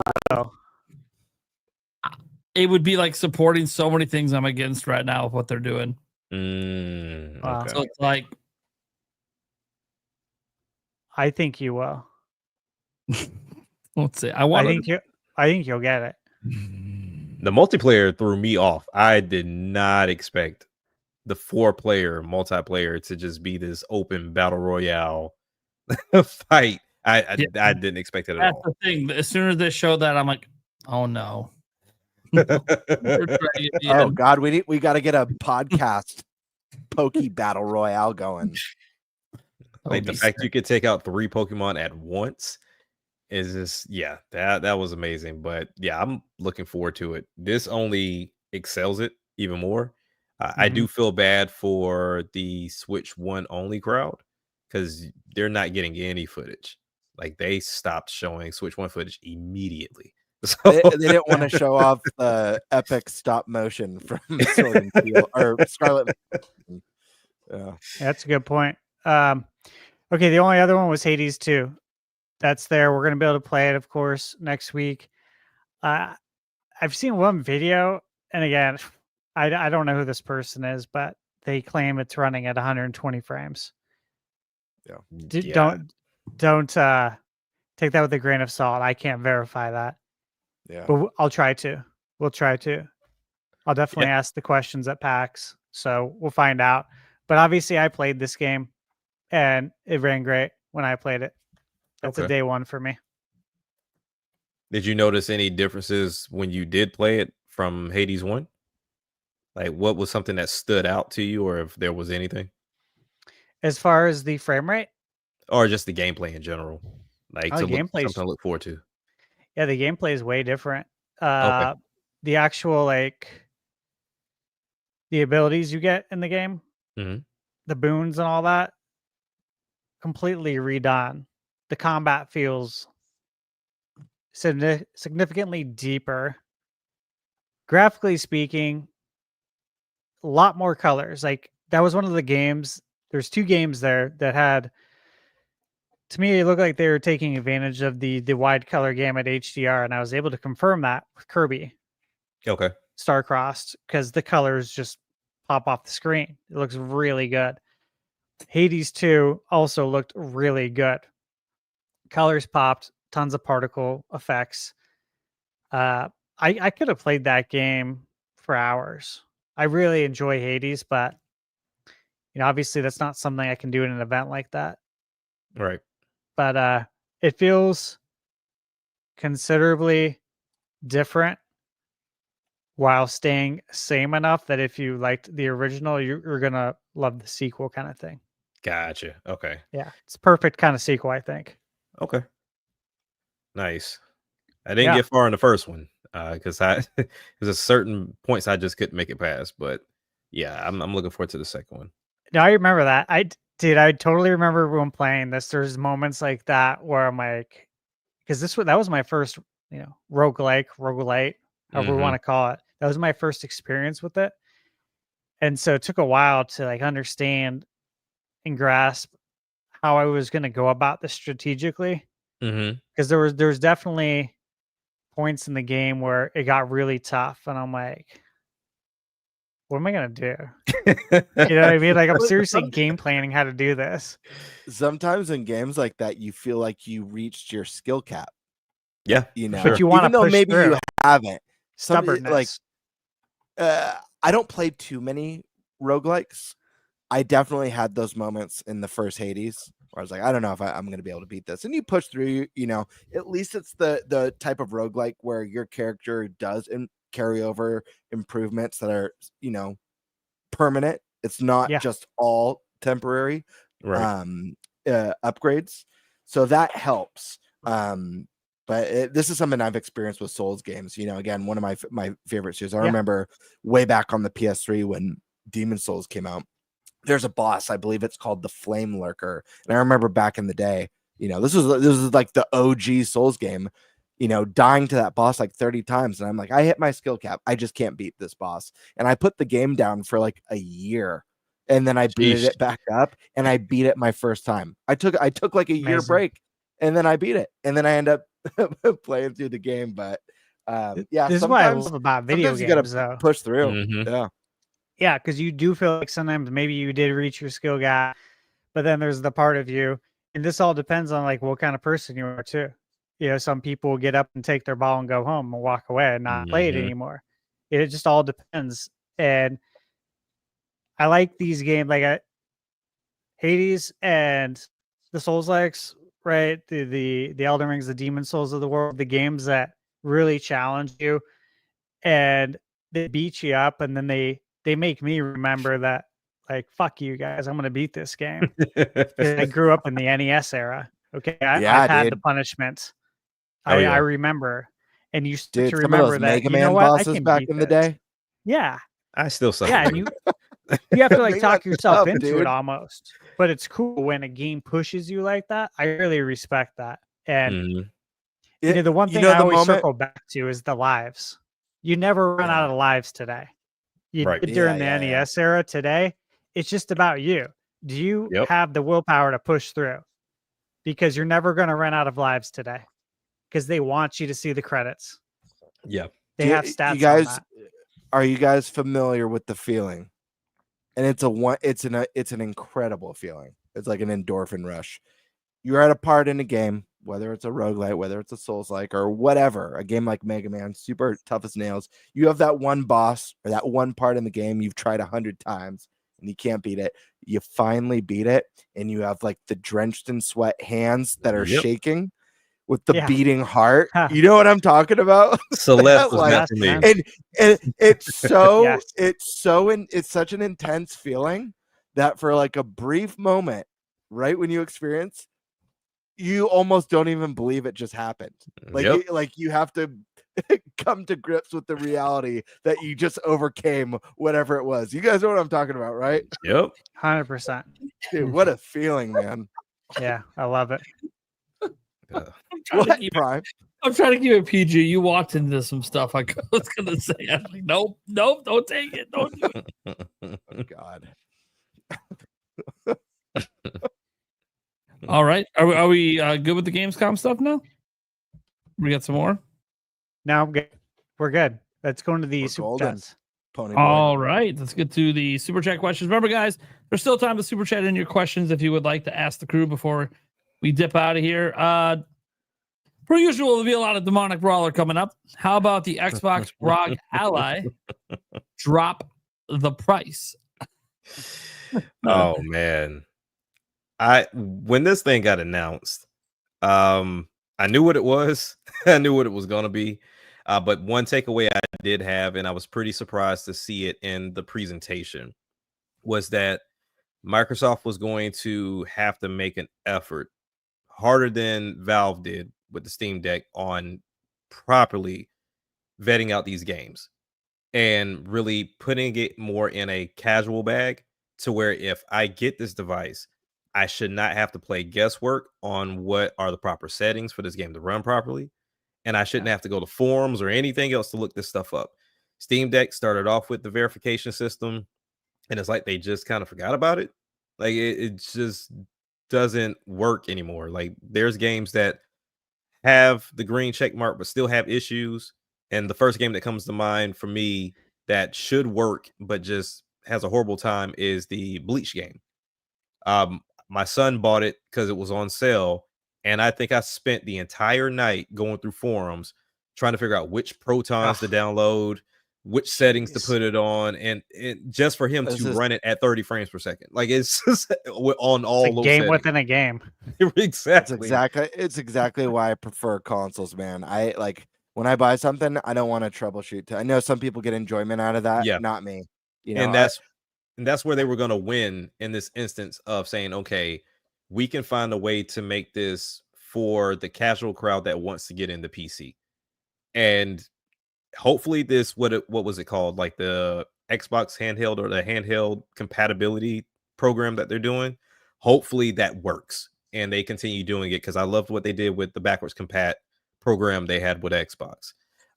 So hopefully they continue with this and they're taking it serious.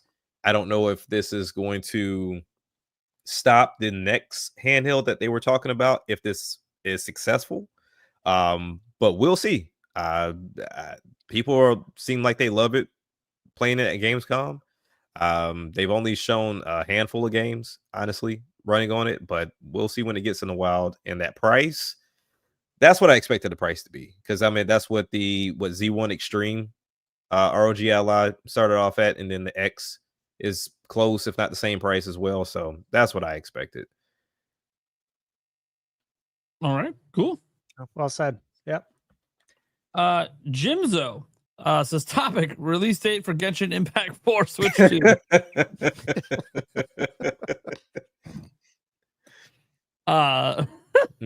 Maybe next time. Yeah, right. Might be a direct next month. Let's see what happens. It's like they release a game every month anyway, so I mean maybe the next one. So yeah, maybe tomorrow. Yeah, it's a good one. Matthew Williams saying, how do you feel about Silk Song being playable in 120 FPS? Sounds rad. Very good. A I lot feel of very good. Gonna experience 120 for the first time because of this game. Mm-hmm. They're gonna feel the power. I'm curious what people who have never gamed at 120 think once they do it the first time. Because I've been doing it for so long on PC, I kind of forgot what it felt like the first time it happened. Yeah. And on PC, it was like gradual. Like every new gen of hardware, you're not like jumping from 60 to 120. You're going from 60 to 70 FPS to 75. Mm-hmm. Yeah. It's creamy smooth. Jesus. What the hell? Is this something I said? Jeez. Yes. Can't be going all creamy smooth on me over here. Yeah. Followed up with this comment. Yeah, no. Spoiler alert. Kirby sucks and blows. Good games though. Not perfectly timed. Hell yeah. Right. Was that planned? I'm literally just going in order. No. No. It's all natural. I don't think I could plan at this point. 5. I actually love that console. Yeah, I think it was from about the Xbox 360. He was the one that said he had 70%. I had the Red Ring of Death. Did you guys get it? Yeah. I had mine We're only all for a short infected. while. My buddy didn't get the Red Ring. He had the issue. There was an issue with like incorrect lasers installed in 360. yeah. Remember this? That was like Yeah. just like slicing like discs and stuff. Yeah. It was like it like wrecked his discs. Man, that was a shit show back then. Yeah, it was. That Yeah. was crazy. It was That brutal. wasn't super widespread, but it was fucking nuts when it. It was crazy. I used to call it the doorstop 360 back then. What the fuck happened? Yeah. All right. The classic every week. Bring back NFL Blitz, NBA Jam, and NHL Hit. I would love it, man. So, We man, haven't if heard it's- anything more on NBA Bounce since the news came out. That was coming. I can go ahead and never hear about it again. I am not playing Ash it. is excited for that one, right? Bro. Game Mail giving me a basketball game with the mascots. Go to contention right It's there. Game Mail, dude. It's Go to Game Mail. They churn out crap. Yeah. Wow. See, this is the thing. Stash is one of the few content creators in the world that actually enjoys Drag and Drive. So keep in mind that he loves this, but he hates that. So think about how bad that must be. Yeah, that's got to be super bad. It looks disgraceful to Jam. Look, man, y'all know I love Jam. obviously. I have the arcade. I won the Blockbuster tournament here in Arizona in '94. I've won every tournament I've been in, and I'm playing at PAX in the tournament too. The Creator Clash or whatever they call it. And I can't wait. I can't wait. Open invitation to anybody who's going to PAX that wants to play. Okay. Cannot wait to totally annihilate the competition. So, Stash, I'm curious. How do you feel? And watch. How do you feel about NBA Superstars? Oh, the arcade game. Yeah. Have you played it? Yep. I haven't played it. It's a lot of fun to piss my son off, but as far as a game, no. I don't know what they were thinking with that game, but they definitely invested a lot of money into it. Well, the developer on that was a Raw Thrills, right? Yeah, Raw Thrills. So, yeah, I wasn't thrilled to hear that they were developing the game, to be honest with you. I want to give them a chance, but like, hey, the Turtles game that's in the arcade, Wrath of the Mutants, that's Raw Thrills, right? I reviewed that game on my channel, and that was one of the most scathing reviews I've given. I took no pleasure in it. I'm a big Turtles fan, right? I mean, all of us who grew up with the turds are big fans, right? The game, man, the game is just it's trash, total trash. I beat it in like I forget what I said in the review, but it was like 45 minutes, maybe. Michaela's like, "Did you just beat the game?" Like, yeah. You haven't played it for an hour. I'm like, I know. This is a total piece of shit. That's nice. It was so bad. I don't even. Yeah. We can move on. I don't want to go off on a tangent on this game. It's okay. Jorge FT comes in and says, some of you mentioned that you're perplexed at Nintendo releasing Air Riders this year. Would you have been okay with them delaying it the next year while delaying the start of Smash's development? And I just want to get, I don't know what's going through your guys' minds. I've been staring at this for a while Stash was doing his story. I'm sorry, Jorge. This is like a dumbass question. Yeah. And I'll explain why. Simmer down. If they delay Kirby Air Riders because it's weird to come out this year, that means it doesn't mean the game's not done and they're not already developing a new game. Yeah. That's why I read this. I'm like, what? Who cares if it gets delayed? That they would still be working on their next game. That's how they just get a vacation. Yeah. I think Smash will be the last game to get affected by anything getting moved. That's okay. Huh? Now, Gamebird, are you gonna come in and be the opposing to me, the kindness to the evil I just did? Absolutely. Listen, man. Yeah, they're not gonna delay development just because they're delaying a finished game. Right. The moment Kirby Air Riders is finished, it's full steam ahead on Smash. So that's just the way it works. In fact,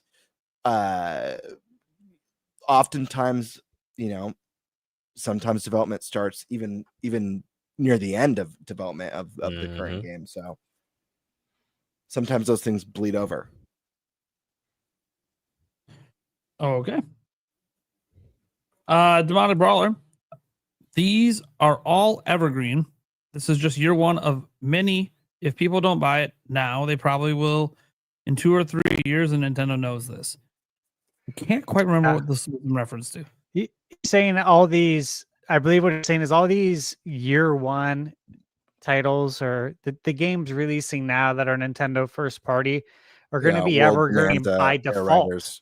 Yeah, because they're coming out now and they have years to sell. So by default, they're going to be evergreen. And there's a lot of logic to that I think applies. Sure. Yeah, there's levels to the evergreen that we've talked about with Mario Kart and what a roadmap could look like for that. Putting that aside, going with what he said, yeah, I think this is factual. I'm gonna say it's not factual. Because for them to all be evergreen, that means all of them would have to continue to sell just because more systems sell. Yeah. Yeah, That's you only could Mario Kart. Like a lot of year ones, obviously, Switch One games from Nintendo were evergreen, but then you could just say something like Arms wasn't evergreen. It sold because Switch was hot, and then it stopped selling. So there's no guarantee that they're all evergreen just because they come out this year. I do think it does add a higher chance of it, though. I'll put what Mario and DK right now as the evergreen titles at the moment. Okay. Absolutely. Let's see here. Demar Brawler then says, I'm a person who gets motion sickness, but I always turn off the screen and camera shake and motion blur for every game and never have any issues getting sick. Yeah, that's usually the fixes in a lot of games for motion sickness if they have those settings, and DK Bonanza does. So it's good. Yeah, this was before Team Cherry is only 3 people. We talked about that during the show. Demar Brawler was making fun of me because I was typing out the total super chats and I put a comma instead of a period. You have 69,270. I didn't see this one earlier. Taker 610 with the Elden Ring runs like shit edition.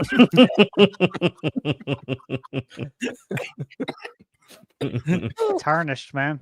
That's brutal. It's tarnished. I never thought that joke would have any semblance of truth to it, by the way. Yeah. Right. Really didn't. Yeah, I didn't think this would be a big obstacle. Ran on PS4. Then he follows that one up with just in Metroid Prime 5 and Hollow Knight 3. Get a 20% release window. Yeah. Good stuff. Thanks to That adds up. Yeah. Corey FT comes back and says, how come SDS was able to implement crossplay in MLB The Show, but 2K nor EA can't with NBA and Madden, respectively? I think you know the answer to that. Right. I'm not going to say it. Someone else can say it.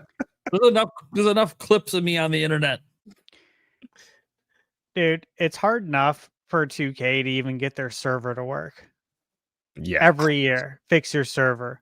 Every year we get a new video from Snoop Dogg to EA.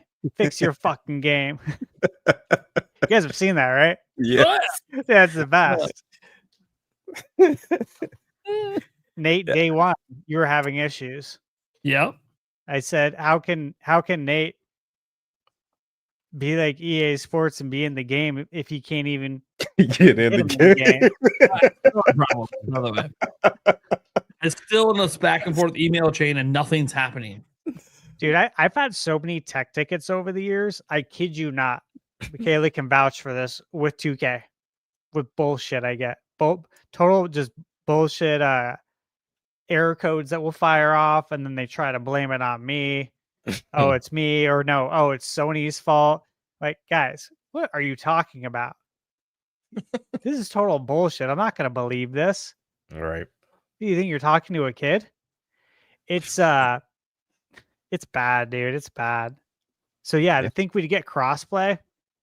Hey man, I just hope we can play online on Switch and it works. Yeah. Play. Yeah, they can connect on day one. Yeah. That's why I'm hoping they announced that Shiver did NBA 2K as well. I'm hoping they did. But yeah, we're not going to get crossplay anytime soon across all 3 consoles. I mean, you think about PC for 2K, I think they just came in last year to the current generation? Because it took them a while to update the PC version. Yeah, it did, which was crazy. Yeah. Because it shouldn't have. 2K and EA are very interesting creatures. Very. All right. Then we had the 3-pack of Fitties on the 3 host channels. Nice. Black coming in clutch for us all. Hell yeah. Yeah. Thank you. Massive so shout much. out and thanks, man. Yeah. Andrew Brightwell dropped the 1999 to get me to the streak on my side. So that's why you guys saw me drink the beer earlier. Thank you for that. Let's see here. Then we had Demonic Brawler saying, I'm taking them off either way I'm just saying. I don't know what you're taking off, but I would prefer if you leave your clothes on. I don't know what kind of establishment we're running here, but all right, thank you, man. Michael Lorenzo II. What villain in a single game made you hate them so much that it made your blood boil? Mine was Girahim from Skyward Sword. He was unforgettable, unlike Prime's memory of the ending of Ocarina of Time. Surely, that was so funny. Oh God. Man, that's one I've got to think on for a little bit. Yeah. Yeah, right. I've got to think on that. Okay. Michael, tune in next week. I'll have an answer for you. I'm gonna write it down. I'll have an answer for you. I promise. Tune in next week. I got to think on that one. There's a lot of great villains. I feel like I'd have to go back to the NES era to one of the villains that was just like total bullshit. Like totally unfair. Oh, are we going mechanics? My thought process was like story wise, like the character. Well, you end up hating the villain because, it's just total bullshit. Well, and the controls are broken, maybe. I got one. Going off of Stash's similar theme here. See, you guys know one of my favorite games of all time is The Adventure of Link, but here's the thing. Dark Link was a little bitch. If you didn't know the crouch in the corner, which this was the 90s, no, I didn't know to crouch in the corner. There's no internet to tell me this. No, right. Exactly. Getting like dominating the whole game because I was loving it. And then I get to that fight and getting my ass kicked by a shadow of myself. So just basically beating myself really got to me. I'm like the 187th death. I was, oh, you little fucker. I can't beat myself. This is like a trick from God or some shit. I don't know if I really have a overarching villain. I could say an enemy in a game. Anyone who's played it would probably agree. That's the Medusa heads from Castlevania. Oh yeah. Okay. That knock you off the platform and you die. And again, you don't get unlimited lives back in my day, so you have to start over again from the beginning. I have an enemy too. I forget what they're called. They're from Bloodborne. I believe they're from the expansion or the DLC. But it's one of like the kind of like the Cthulhu type villains. But they latch onto you and they cause insanity. And if your insanity bar fills up, it's instant death. And like the number of times, like there'd just be one behind a corner that would just grab me and just drop me. Like, damn. Yeah, that used to like infuriate me. But I forget what they're called. I believe it was Sanity or Madness. Let me see. If I had to pick one that comes to mind that I never beat because you get to a point to where once you step into this boss fight, you can't go back. And that is in Golden Sun, the last boss. Oh. Yeah, because you have to fight the two villains and then they fuse into the fusion dragon. And by the time the fusion dragon happens, everybody's dead but one. And and Isaac is on 1 HP. And I'm like, yeah, this is a wrap. Because now I can't go back. I can't go level up. I can't do any of that. And then that's when I learned grinding. Like, I'm going to grind in every game I play so I don't end up in this situation. That was a good one. All right. Andrew Brightwell for the class. Ocarina of Time remake. Everyone has covered it well, but when do we get it? Hopefully not 2027 with the movie. Andres has been all over this. He has been. How did that rumor even get started? There was a rumor a hell of a long time ago from a YouTuber called Game Over Jesse. That was a long time ago, though. It kind of got dismissed over the years. Mm-hmm. But then it's more so Aonuma himself. Yeah. Okay. He was literally asked directly in an interview about a remake of Ocarina of Time. And giggled. He laughed, and in that same interview, that was it. He had no other response. In that same interview, he was asked about a remake of a different Zelda game, and he said, "No, we're not doing that." Gotcha. So he's always been pretty like upfront. So it was such a unique reaction for him as throughout like his history with the series. That was like there must have been something to that, because he's usually pretty open about whether or not something is happening or not. Even as far as like like he was even open about like, oh, we've thought about how we can make a game with Zelda as the protagonist, so what that would look like, and then we got Echoes of Wisdom. So he's usually pretty honest about no, it's not happening, or yeah, it's happening, something like that. It's such a big deal, like that would be such a big, you don't want to promise prematurely, because anything could happen, of course, but it's definitely something to pay attention to, I think. Yeah, and there's been other interviews over the time too, like him, noting specifically like, hey, Rauru, this is the name of Rauru in Tears of the Kingdom. A lot of people don't really realize the character that this originated from today. Do that? Okay. And it's like, again, making another reference to be like, hey, I got to remind people who the OG was. Yeah, he does that frequently. I mean, he did it with Link's Awakening back in the day.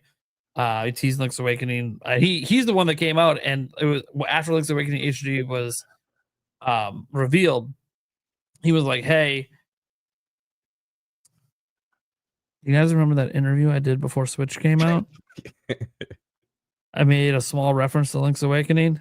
Yeah, I was teasing that we were doing this. I was like, oh, you. Yeah. No, so like he just straight up admits that he does that. Dude, at the one music thing, he came out at the end of one of the 25th concert or whatever, 25th anniversary concert in Japan, comes out and is like, so Skyward Sword HD, huh?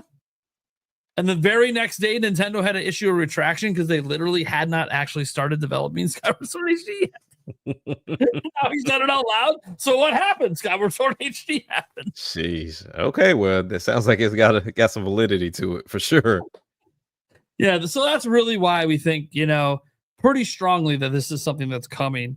When it's going to come, though, just to get to the question, I have no fucking clue. I would like to think next year, because like if Age of Imprisonment does happen to hit in this year, that gives us that consistent Zelda every year, and it's the 40th anniversary.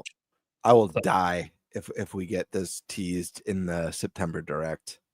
Yeah. Oh man. I mean, 40th anniversary next year. That's what I'm saying. It's 40th anniversary. That's been my answer since I was a guest on the podcast last year, which would have been sometime between January and April of 2024. The answer has not changed. Selfishly, I wish Nintendo announced their directs the same way that Sony and Microsoft and other companies do, where you get plenty of notice. Because the September Direct, I work a full time, 8 a.m. to 5 p.m. It's not really. And there's a couple people who know that I'm hardcore Nintendo, at my work. If I suddenly was sick when a big Nintendo Direct dropped, all signs would point. One of my supervisors even texted me the night, because I had requested the day off for the Switch 2 release, and my supervisor literally texted me. It's like, so how's that Switch 2? Like he just knew that's where I was that day. So it's tough as someone who wants to, I want to be, you guys get to do those direct reactions, but we always find out the night before. So it's tough. All right.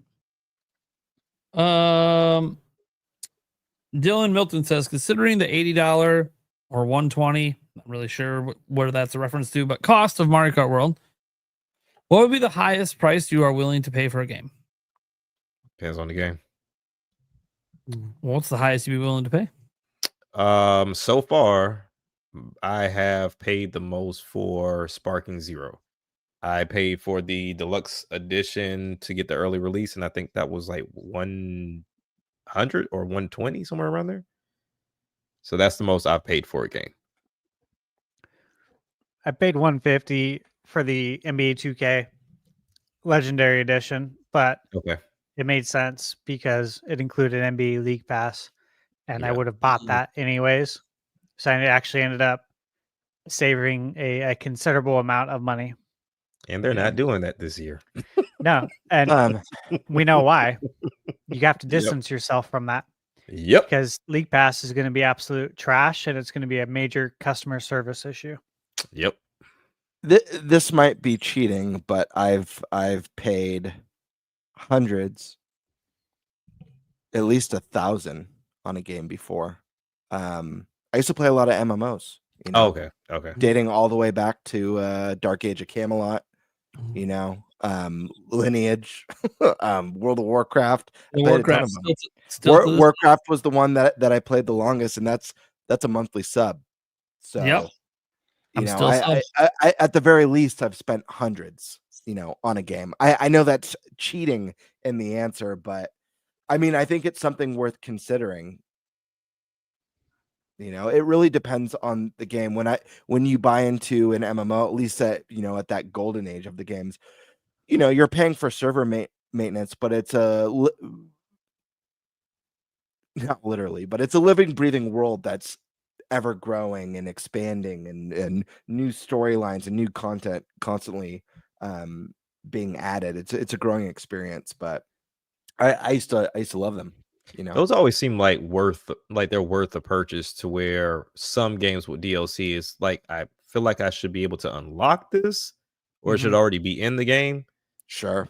Yeah. So I can see your reasoning behind. Well, yeah, like, you know, a lot of the great MMOs, like when an expansion came out, like oftentimes it was like doubling the size of the game, you know, adding new, like, whole entire continents. And back then, and I'm sure Prime, you were a big WoW player. I'm very nostalgic for when those games were huge, because there was such a big community. They were so popular. So I have so many amazing memories, especially in high school. You know, I remember when the first WoW expansion came out, and just like, dude, I remember being in a group. This is so dumb. This is such a nerdy thing. I was a mage. Like, my first character was a mage in WoW, and I was running a dungeon. They got the Holy Trinity. I'm sure some of you guys are familiar with this. It's tank, healer, DPS, and each one has their specific role. And I remember there was some weirdo in our group in a dungeon run that we were failing, because there was just bad coordination with the randoms that we had with us. But someone was like trash talking me and saying, like, dude, this mage can't tank for shit. And if you know anything about like the Holy Trinity, you know like how ridiculous that sounds. But those are some of the weird just memories that are awesome. But yeah, I thought you were gonna say you had this one guy in your group that yelled Leroy Jenkins and freaking ran into the room. You know, classic. Yeah. Correct me if I'm wrong. Doesn't the mage have like a thing I can summon that can tank? Yeah. It does. Yeah. But that wasn't my build. And you know, you choose your role for the dungeon. I was DPS. Like, my role. Oh, yeah, obviously. Chosen, you know. Yeah, obviously you weren't there to take. But it's like, I got to take for a small bit here. But fuck off. Anyways. Cool. So the highest price for me, World of Warcraft, easy. Pretty much been sub since it came out. The day it came out in 2004. I don't even know how I got it the day it came. You know what? No, I do know how. Because obviously at that point I was like a junior in high school, had a job, and I was such a huge fan of Warcraft 1, 2, and 3. Like, of course I'm picking this up. Of course.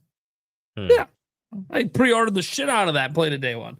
I still really like the game. So it's kind of funny because it sort of evolved with me. I used to be like a hardcore raider, love the 40-man raids. Dude, I ain't got that kind of time. Yeah. No one in our age bracket does. It's like you have super casual. All the things. There was a transition period where I was fucking pissed that it was going casual. Just fucking done with this game. They're ruining the hardcore shit. And then all of a sudden, as I got older, I'm like, actually, I kind of let me try the game again. You know, yeah. This is, now I get pissed when they lean towards the hardcore element. I'm like, dude, who has time for this shit? I don't want to worry about raids. in like dedicated raid groups. I just want to do the quests and get the gear.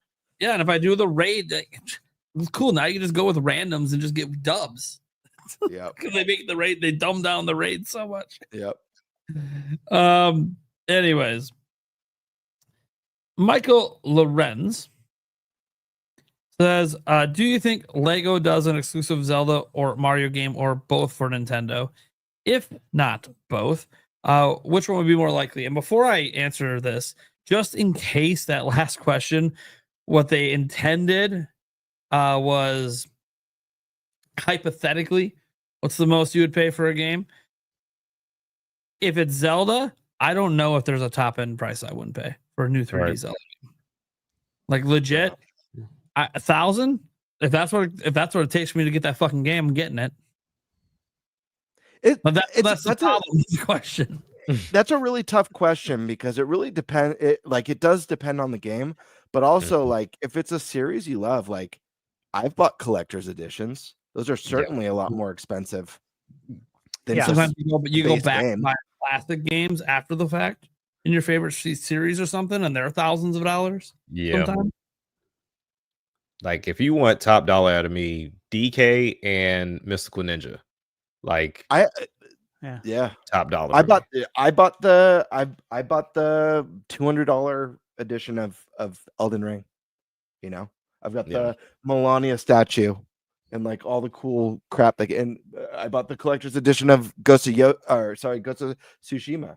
I've got like a shelf that has all the items from that, the banner and the cool samurai mask and all that stuff. Yeah, I have a lot of collector's editions, obviously. But do we really factor those? Yeah, how often are we going to get the master edition that I have of Zelda, right? Yeah. You know, stuff like that. Well, as I said, when I buy that $1,000 Zelda, there better be like a statue as tall as me that comes with it. All right, get to Michael Lorenz here. He talks about, obviously, do you think there's going to be like an exclusive Lego Zelda or Mario game or both? Which one's more likely? So what do you guys think? Zelda. Yeah. I think just from a game design perspective with like dungeons, like a story adventure with dungeons, I think it lends itself to the Lego. I'm fingers crossed for this. I think this is like the perfect matchup. I think they do Mario. One, just to be different. Two, it's Nintendo's mascot. First crossover with the company. It was the first Lego sets they made with Lego as a company. Yeah. Okay. Mario movie coming out. I don't know. Maybe they're trying to link it all together. But I do agree that you think then Zelda, right? Zelda feels like the most natural thing because of the games they made in the past, you know. But so you said Zelda. Me? Mario. You just said they're going to find a way to link it all together. Boom. It's nonstop, man. Stash, I don't know how you have all these on deck every show, every week. I don't have them on deck. They just think of it. You say that, but it's fast. It's too fast. My brain is very unusual, I think. I don't know how to explain it. He's just Snatcherell over there. All right. All right. Next question here. Taker610. I really like to see the Nintenbyte crew put through the Studio Ghibli AI filter thing. Prime saying I'm Nintendo Prime bitch as a character. That would be kind of cool. Yeah. That would be kind of cool. Don't tempt me. I don't usually use AI like that, but yeah, it'd be kind of funny. It'd be kind of funny just to see it. I wonder. The thing is, he must have done it, so he already knows what it looks like. Probably. I want us done up as a JoJo's Bizarre Adventure characters. I don't know if you guys are familiar with that, but that would be a fun one. I remember the game. And then Taker submitted another question. This is the last super chat I think we have right now. And it says, when do we see the next Zelda game? Next June? If he means mainline, I'm going to say 2027. Yeah, close to the movie. Not release when we see it. I'm going to go against Gamebird like I usually do because I think mainline, the next 3D one is coming out in 2028. They usually tease about 2 years early, aka tease it on Zelda's 40th. Like you can announce Ocarina of Time, and that could be the one coming out next year, and then you tease. Everyone gets excited about that, but then like, oh, because of this game's not going to come forever. And then they drop the big tease. If they do that, people will die. Of a heart attack. I did at E3 2019 when they announced Tears of the Kingdom. Although we didn't know it was Tears of the Kingdom, just a sequel to Breath of the Wild that no one saw coming. Yeah, I basically had that moment. Yeah, and then he immediatally told Doug Bowser. I can't have that moment with Ocarina of Time the first time. Of course, I don't remember the ending. Wait, in person? No, we were watching the direct. Watching the trailer. Doug's all like the trailer and giving commentary. He goes, "Shut up." It's right after the trailer, Doug Bowser starts talking. He goes, "Shut up, Doug Bowser! Nobody wants to hear you." Yeah, I don't know why I don't have it as like a thing on my stream deck. Yeah, you should. You really should. It's freaking great. It's an all-time classic. That happened on the live stream. It was so good. It's been clipped and reclipped and reposted on my channel like 6 times. It keeps. I haven't posted it in a while. I should probably do it again and make a new short for it and just see if anyone watches. Shut up, Doug Bowser.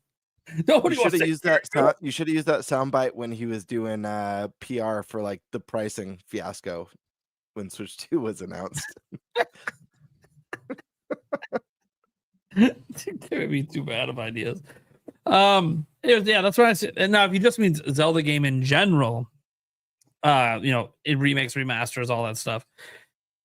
I still think probably next year, but there's an outside chance maybe they see some of the online combos going where people aren't like super impressed with Switch 2 and visual aspects from Nintendo games yet.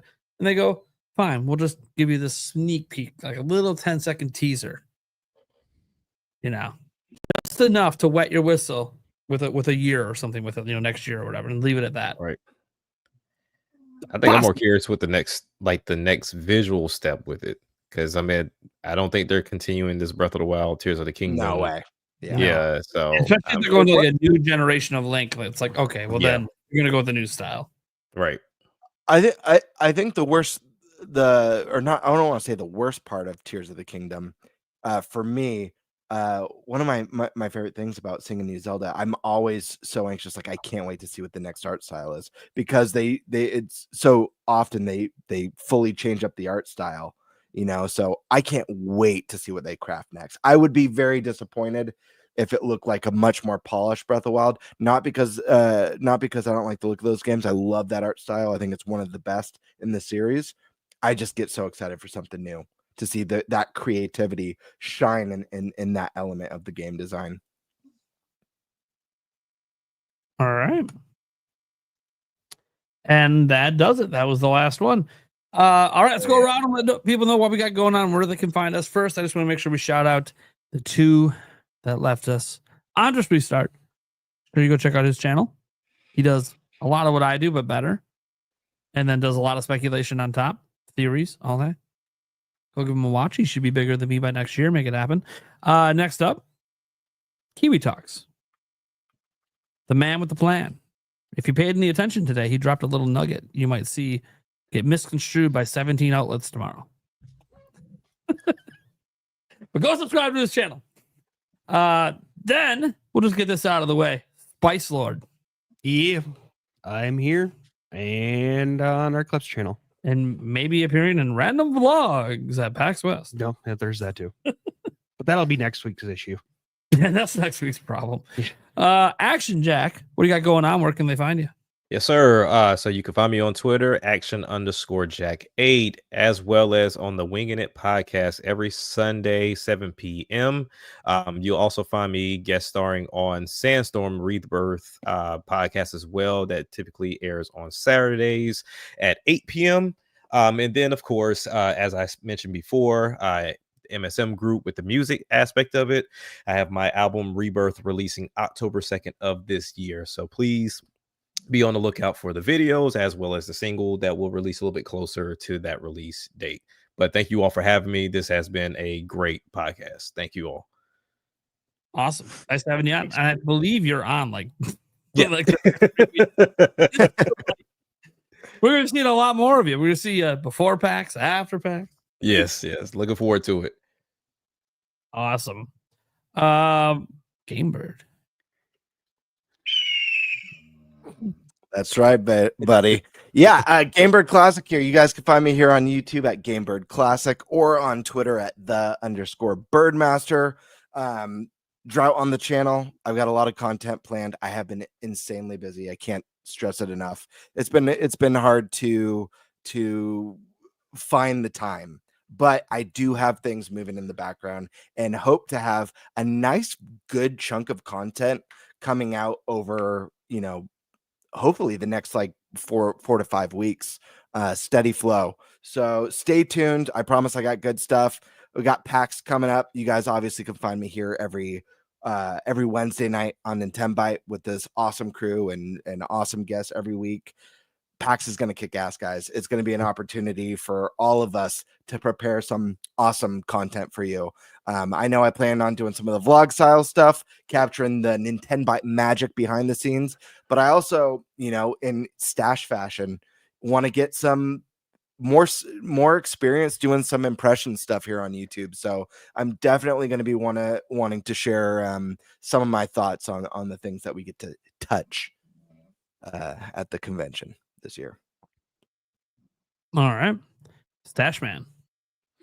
Yeah. So tomorrow I'm going to wrap up Suikoden 1 HD remaster on Switch 2. Nice. Yeah. I'm literally, I've got the game suspended right now I think I'm going into the boss fight, pretty sure. So it'll be a wrap. Stash, quick question. Sorry. I picked up the Suikoden collection. And I picked up the Dragon Quest 3 Switch, HD 2D Switch. I don't know which one to start. Can I get a reco? Because these are both. I have not played either of these. I want a reco. Where would you start? Okay, so if you do Suikoden, it's about 20 hours. But if you want to do everything, which there is a benefit to doing everything, because it carries over to part 2. Sure. But I don't want to get into detail because I don't want to get into spoiler territory. So if you do that, it's going to take longer. And Suikoden 2 is around the same. Sure. So you can play both probably in 50 hours, maybe 60 if you want to really, really explore and level up. You can probably get it done quicker than 50. Right? All different play styles. For Dragon Quest, I mean, hey, dude, if you're trying to be there on day 1 for Dragon Quest 1+2 HD, maybe knock it out now so you can really take your time with it and make sure your body's ready for Dragon Quest 1+2 HD. That way you're not like trying to sprint to the finish line so you could play that right when it comes out. That's if you plan to. We got Mina the next day. I know. I'm gonna be playing Mina day 1. It's just action packed the rest of the year. It's a sprint nonstop. Awesome. Thank you for the info and the recos. Yeah, I've been debating it over the last couple days. Yeah, you got it, man. So yeah, Suikoden 1 HD remaster review coming. I have, I think, 12 figgies on my desk that I need to unbox and open now because the second package just came in today. Nice. Yeah, they're some really good IP, like some IP that I love. So I'm sure you can probably guess what it might be. I got the review code for Shantae, the new one. Okay. The new old one. The one that's been in development for 20 years that they just finished, which is so cool. It's such a cool story, which I'll give a little detail about in my review. Those for sure, all that for sure. And then I got one other thing to do. I'm just trying to get as much done as possible before PAX, while also not being stressed to get all this out before PAX. You know what I'm saying? You guys know how it is. So I don't want to. Everything I just named, I know I can do, and I've already started packing. So Paxing. So we're gonna have so much to do at PAX. Yeah. And after PAX when I get home. That's where the real pain begins. Yeah, when you have to unpack everything. Yeah, but to do what I did again, like with the Switch 2 experience, where I didn't leave it, my desk for like a week. Because all I was doing was recording and editing. It's like that now with PAX. Right? And not only that, it's not just Switch. It's PlayStation as well. Mm-hmm. It's what we call that? Evil. You know what we call that on the podcast? What? We call it Paximum Fury. Yeah. It's a PAX schedule for sure. All right. Oh, all right. How much will to follow that up now? Jeez.